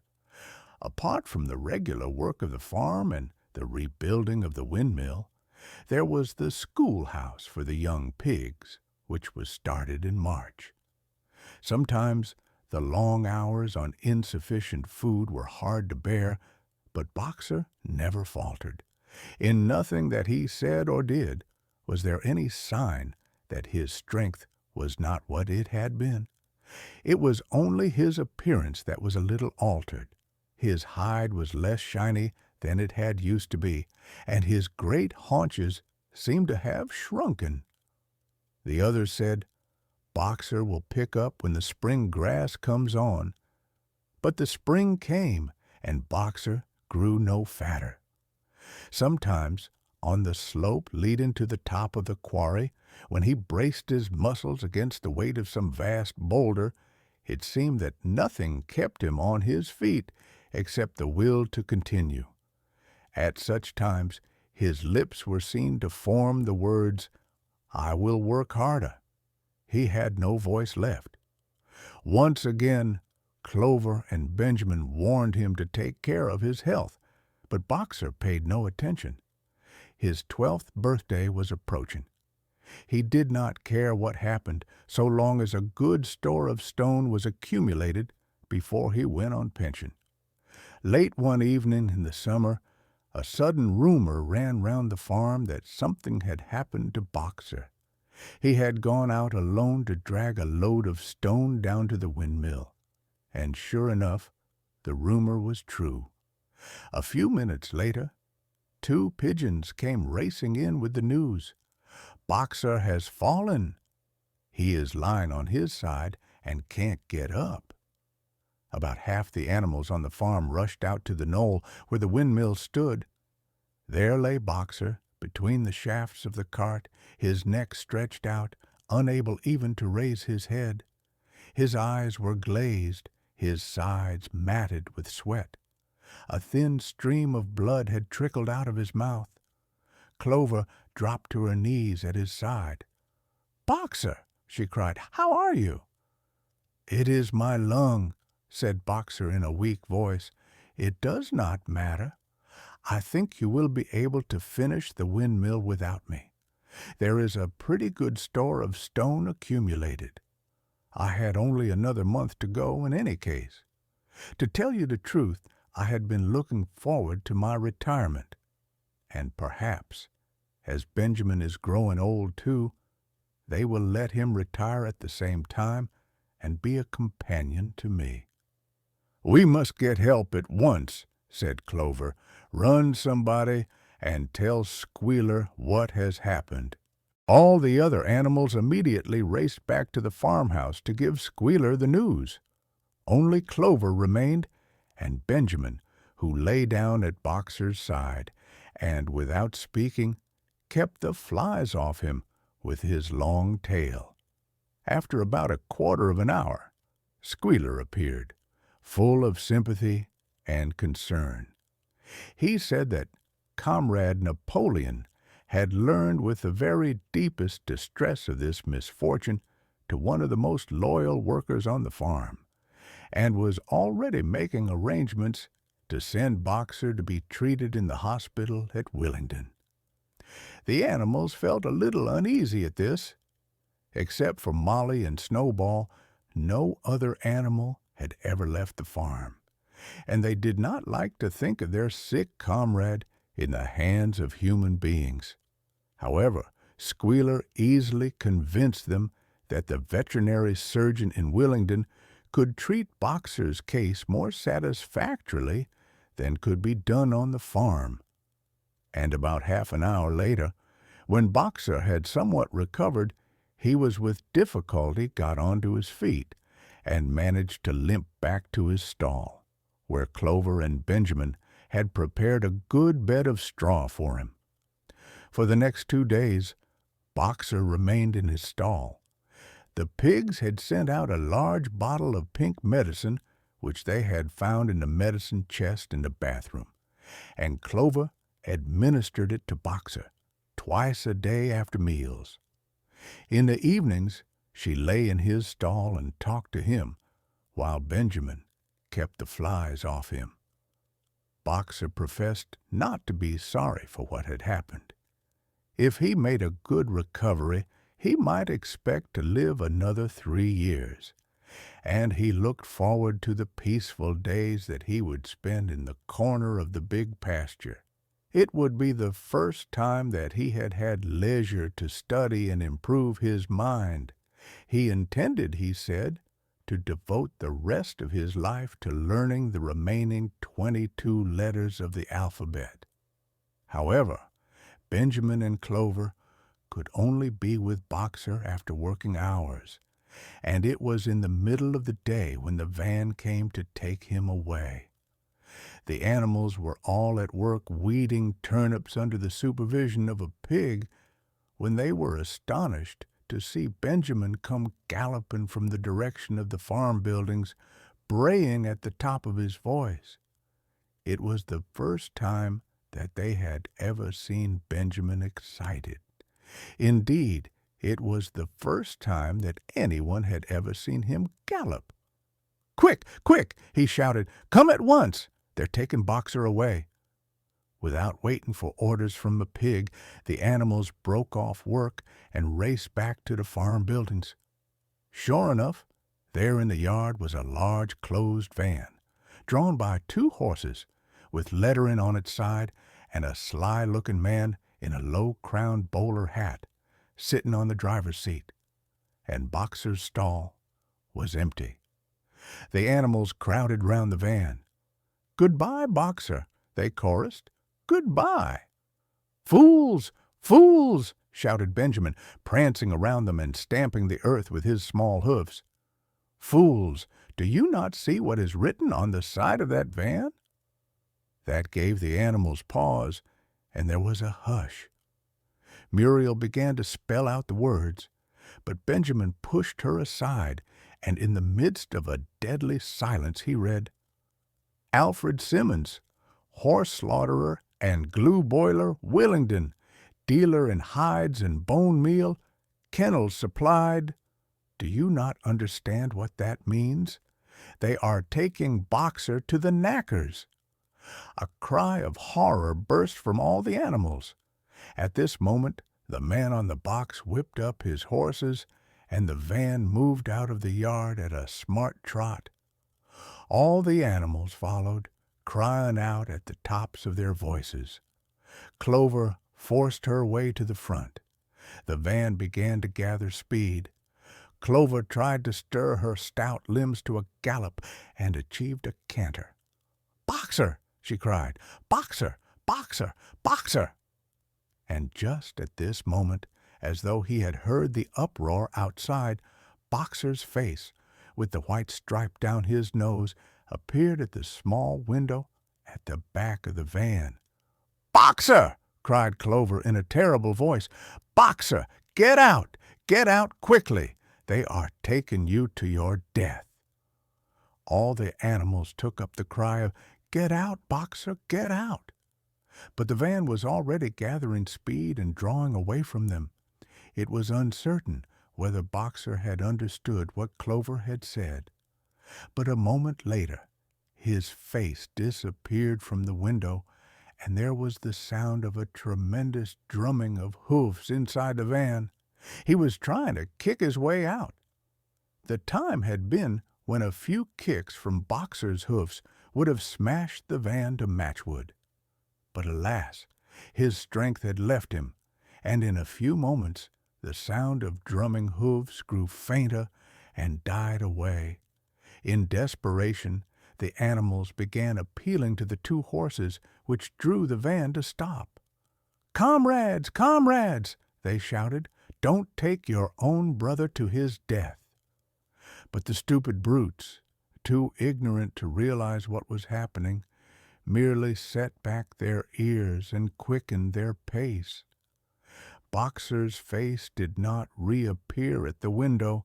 Too late, someone thought of racing ahead and shutting the 5-barred gate. But in another moment the van was through it and rapidly disappearing down the road. Boxer was never seen again. 3 days later, it was announced that he had died in the hospital at Willingdon, in spite of receiving every attention a horse could have. Squealer came to announce the news to the others. He had, he said, been present during Boxer's last hours. "It was the most affecting sight I have ever seen," said Squealer, lifting his trotter and wiping away a tear. I was at his bedside at the very last, and at the end, almost too weak to speak, he whispered in my ear that his sole sorrow was to have passed on before the windmill was finished. "Forward, comrades!" he whispered. "Forward in the name of the rebellion! Long live Animal Farm! Long live Comrade Napoleon! Napoleon is always right." Those were his very last words, comrades. Here Squealer's demeanor suddenly changed. He fell silent for a moment, and his little eyes darted suspicious glances from side to side before he proceeded. It had come to his knowledge, he said, that a foolish and wicked rumor had been circulated at the time of Boxer's removal. Some of the animals had noticed that the van which took Boxer away was marked Horse Slaughterer, and had actually jumped to the conclusion that Boxer was being sent to the knackers. It was almost unbelievable, said Squealer, that any animal could be so stupid. "Surely," he cried indignantly, whisking his tail and skipping from side to side, "surely they knew their beloved leader, Comrade Napoleon, better than that?" But the explanation was really very simple. The van had previously been the property of the knacker, and had been bought by the veterinary surgeon, who had not yet painted the old name out. That was how the mistake had arisen. The animals were enormously relieved to hear this, and when Squealer went on to give further graphic details of Boxer's deathbed, the admirable care he had received, and the expensive medicines for which Napoleon had paid without a thought as to the cost, their last doubts disappeared, and the sorrow that they felt for their comrade's death was tempered by the thought that at least he had died happy. Napoleon himself appeared at the meeting on the following Sunday morning, and pronounced a short oration in Boxer's honor. It had not been possible, he said, to bring back their lamented comrade's remains for interment on the farm, but he had ordered a large wreath to be made from the laurels in the farmhouse garden and sent down to be placed on Boxer's grave. And in a few days' time the pigs intended to hold a memorial banquet in Boxer's honor. Napoleon ended his speech with a reminder of Boxer's two favorite maxims: "I will work harder," and "Comrade Napoleon is always right." Maxims, he said, which every animal would do well to adopt as his own. On the day appointed for the banquet, a grocer's van drove up from Willingdon and delivered a large wooden crate at the farmhouse. That night there was the sound of uproarious singing, which was followed by what sounded like a violent quarrel, and ended at about 11 o'clock with a tremendous crash of glass. No one stirred in the farmhouse before noon on the following day, and the word went round that from somewhere or other the pigs had acquired the money to buy themselves another case of whiskey. Chapter 10. Years passed. The seasons came and went. The short animal lives fled by. A time came when there was no one who remembered the old days before the rebellion except Clover, Benjamin, Moses the raven, and a number of the pigs. Muriel was dead. Bluebell, Jessie, and Pincher were dead. Jones, too, was dead. He had died in an inebriate's home in another part of the county. Snowball was forgotten. Boxer was forgotten, except by the few who had known him. Clover was an old stout mare now, stiff in the joints and with a tendency to rheumy eyes. She was 2 years past the retiring age, but in fact no animal had ever actually retired. The talk of setting aside a corner of the pasture for superannuated animals had long since been dropped. Napoleon was now a mature boar of 24 stone. Squealer was so fat that he could with difficulty see out of his eyes. Only old Benjamin was much the same as ever, except for being a little grayer about the muzzle, and, since Boxer's death, more morose and taciturn than ever. There were many more creatures on the farm now, though the increase was not so great as had been expected in earlier years. Many animals had been born to whom the rebellion was only a dim tradition, passed on by word of mouth, and others had been bought who had never heard mention of such a thing before their arrival. The farm possessed 3 horses now besides Clover. They were fine, upstanding beasts, willing workers and good comrades, but very stupid. None of them proved able to learn the alphabet beyond the letter B. They accepted everything that they were told about the rebellion and the principles of animalism, especially from Clover, for whom they had an almost filial respect. But it was doubtful whether they understood very much of it. The farm was more prosperous now and better organized. It had even been enlarged by 2 fields which had been bought from Mr. Pilkington. The windmill had been successfully completed at last, and the farm possessed a threshing machine and a hay elevator of its own, and various new buildings had been added to it. Whymper had bought himself a dog-cart. The windmill, however, had not after all been used for generating electrical power. It was used for milling corn, and brought in a handsome money profit. The animals were hard at work building yet another windmill. When that one was finished, so it was said, the dynamos would be installed. But the luxuries of which Snowball had once taught the animals to dream, the stalls with electric light and hot and cold water, and the 3-day week, were no longer talked about. Napoleon had denounced such ideas as contrary to the spirit of animalism. The truest happiness, he said, lay in working hard and living frugally.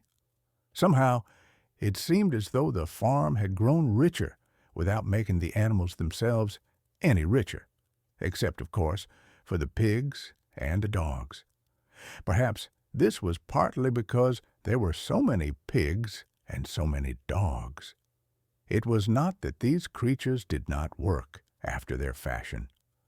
There was, as Squealer was never tired of explaining, endless work in the supervision and organization of the farm. Much of this work was of a kind that the other animals were too ignorant to understand. For example, Squealer told them that the pigs had to expend enormous labors every day upon mysterious things called files, reports, minutes, and memoranda. These were large sheets of paper which had to be closely covered with writing, and as soon as they were so covered, they were burnt in the furnace. This was of the highest importance for the welfare of the farm, Squealer said, but still, neither pigs nor dogs produced any food by their own labor, and there were very many of them, and their appetites were always good. As for the others, their life, so far as they knew, was as it had always been. They were generally hungry, they slept on straw, they drank from the pool, they labored in the fields. In winter they were troubled by the cold, and in summer by the flies. Sometimes the older ones among them racked their dim memories and tried to determine whether in the early days of the rebellion, when Jones's expulsion was still recent, things had been better or worse than now. They could not remember. There was nothing with which they could compare their present lives. They had nothing to go upon except Squealer's lists of figures, which invariably demonstrated that everything was getting better and better. The animals found the problem insoluble. In any case, they had little time for speculating on such things now. Only old Benjamin professed to remember every detail of his long life, and to know that things never had been, nor ever could be, much better or much worse. Hunger, hardship, and disappointment being, so he said, the unalterable law of life. And yet the animals never gave up hope. More, they never lost, even for an instant, their sense of honor and privilege in being members of Animal Farm. They were still the only farm in the whole county, in all England, owned and operated by animals. Not one of them, not even the youngest, not even the newcomers who had been brought from farms 10 or 20 miles away, ever ceased to marvel at that. And when they heard the gun booming and saw the green flag fluttering at the masthead, their hearts swelled with imperishable pride, and the talk turned always toward the old heroic days, the expulsion of Jones, the writing of the 7 Commandments, the great battles in which the human invaders had been defeated. None of the old dreams had been abandoned. The republic of the animals, which Major had foretold, when the green fields of England should be untrodden by human feet, was still believed in. Some day it was coming. It might not be soon. It might not be within the lifetime of any animal now living. But still, it was coming. Even the tune of Beasts of England was perhaps hummed secretly here and there.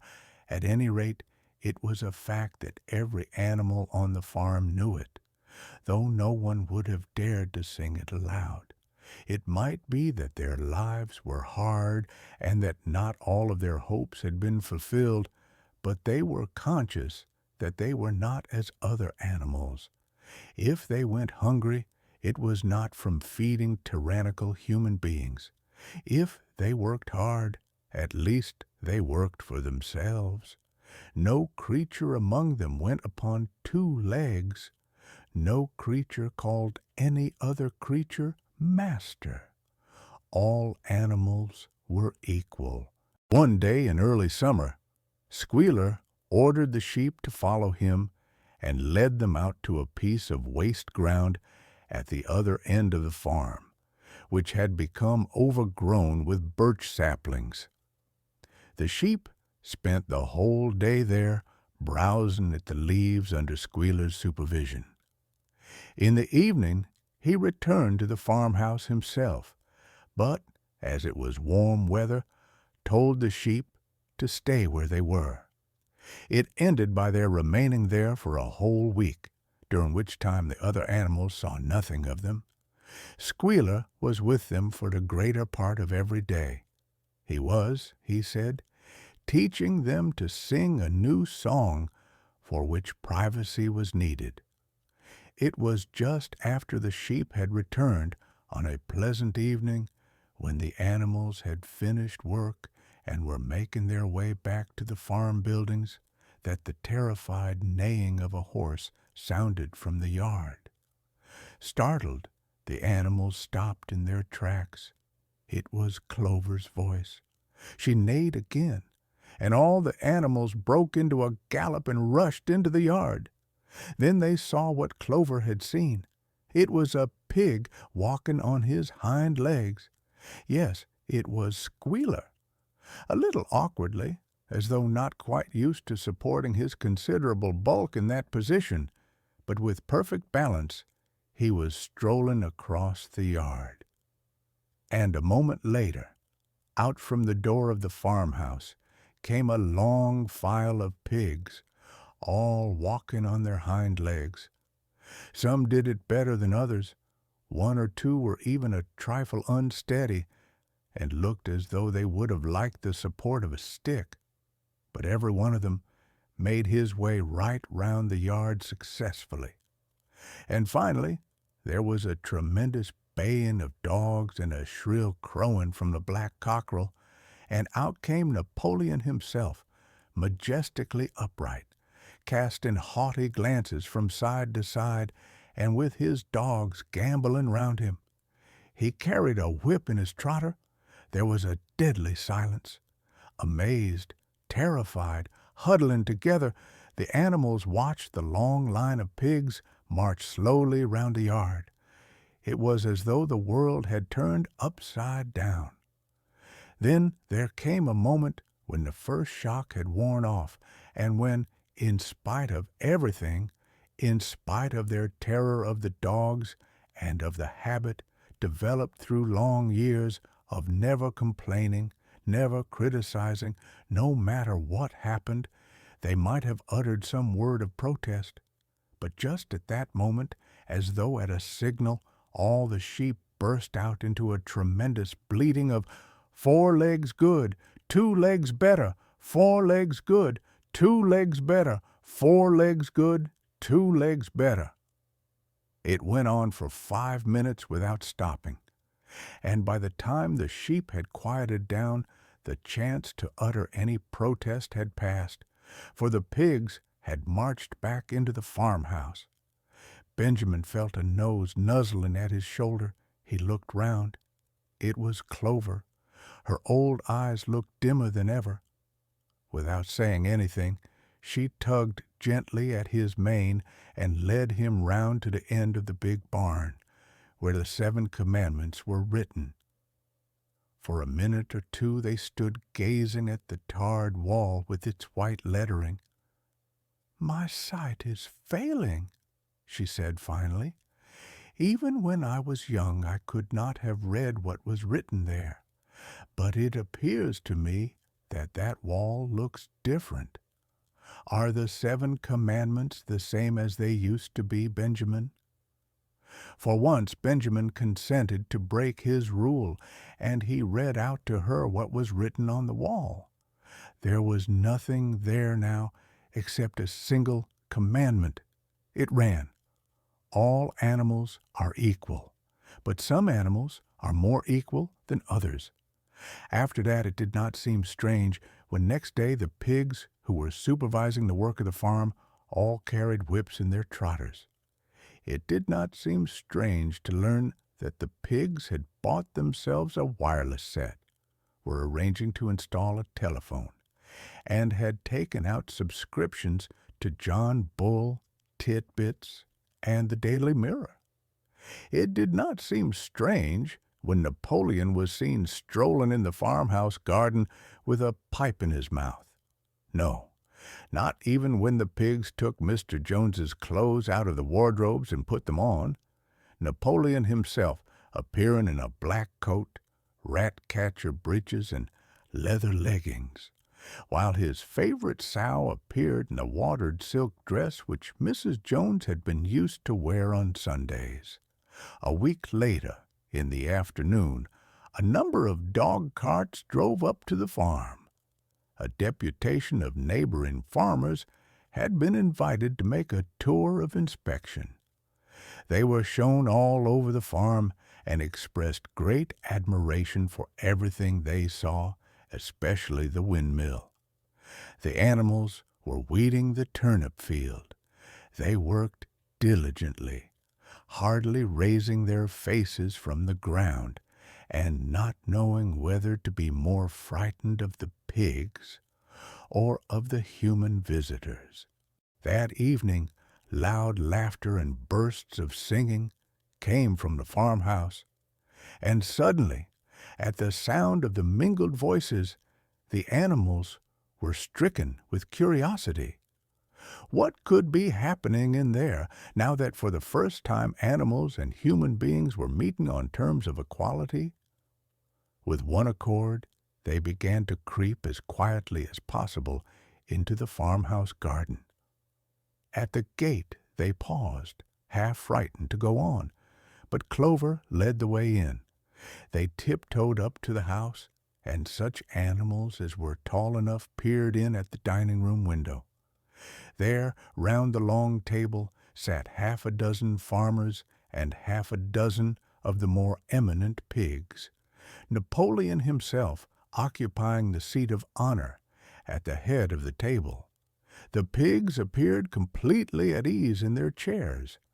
The company had been enjoying a game of cards, but had broken off for the moment evidently in order to drink a toast.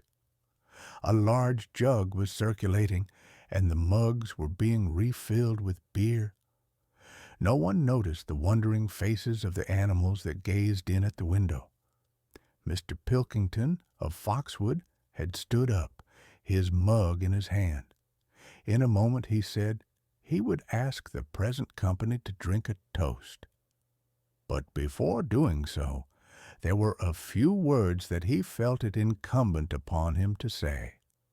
It was a source of great satisfaction to him, he said, and he was sure to all others present, to feel that a long period of mistrust and misunderstanding had now come to an end. There had been a time, not that he or any of the present company had shared such sentiments, but there had been a time when the respected proprietors of Animal Farm had been regarded, he would not say with hostility, but perhaps with a certain measure of misgiving, by their human neighbors. Unfortunate incidents had occurred, mistaken ideas had been current. It had been felt that the existence of a farm owned and operated by pigs was somehow abnormal and was liable to have an unsettling effect in the neighborhood. Too many farmers had assumed, without due inquiry, that on such a farm a spirit of license and indiscipline would prevail. They had been nervous about the effects upon their own animals, or even upon their human employees. But all such doubts were now dispelled. Today he and his friends had visited Animal Farm and inspected every inch of it with their own eyes. And what did they find? Not only the most up-to-date methods, but a discipline and an orderliness which should be an example to all farmers everywhere. He believed that he was right in saying that the lower animals on Animal Farm did more work and received less food than any animals in the county. Indeed, he and his fellow visitors today had observed many features which they intended to introduce on their own farms immediately. He would end his remarks, he said, by emphasizing once again the friendly feelings that subsisted and ought to subsist between Animal Farm and its neighbors. Between pigs and human beings there was not, and there need not be, any clash of interests whatever. Their struggles and their difficulties were one. Was not the labor problem the same everywhere? Here it became apparent that Mr. Pilkington was about to spring some carefully prepared witticism on the company, but for a moment he was too overcome by amusement to be able to utter it. After much choking, during which his various chins turned purple, he managed to get it out. "If you have your lower animals to contend with," he said, "we have our lower classes." This bon mot set the table in a roar, and Mr. Pilkington once again congratulated the pigs on the low rations, the long working hours, and the general absence of pampering which he had observed on Animal Farm. And now, he said finally, he would ask the company to rise to their feet and make certain that their glasses were full. "Gentlemen," concluded Mr. Pilkington, "gentlemen, I give you a toast to the prosperity of Animal Farm." There was enthusiastic cheering and stamping of feet.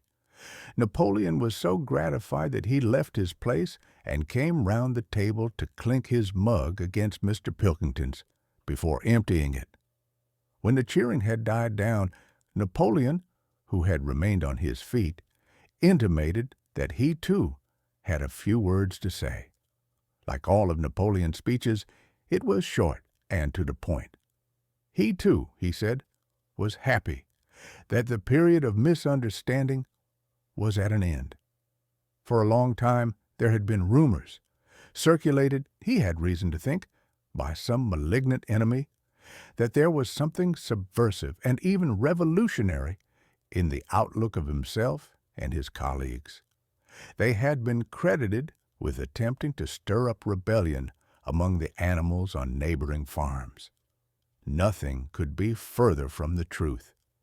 Their sole wish, now and in the past, was to live at peace and in normal business relations with their neighbors. This farm, which he had the honor to control, he added, was a cooperative enterprise. The title deeds, which were in his own possession, were owned by the pigs jointly. He did not believe, he said, that any of the old suspicions still lingered, but certain changes had been made recently in the routine of the farm, which should have the effect of promoting confidence still further.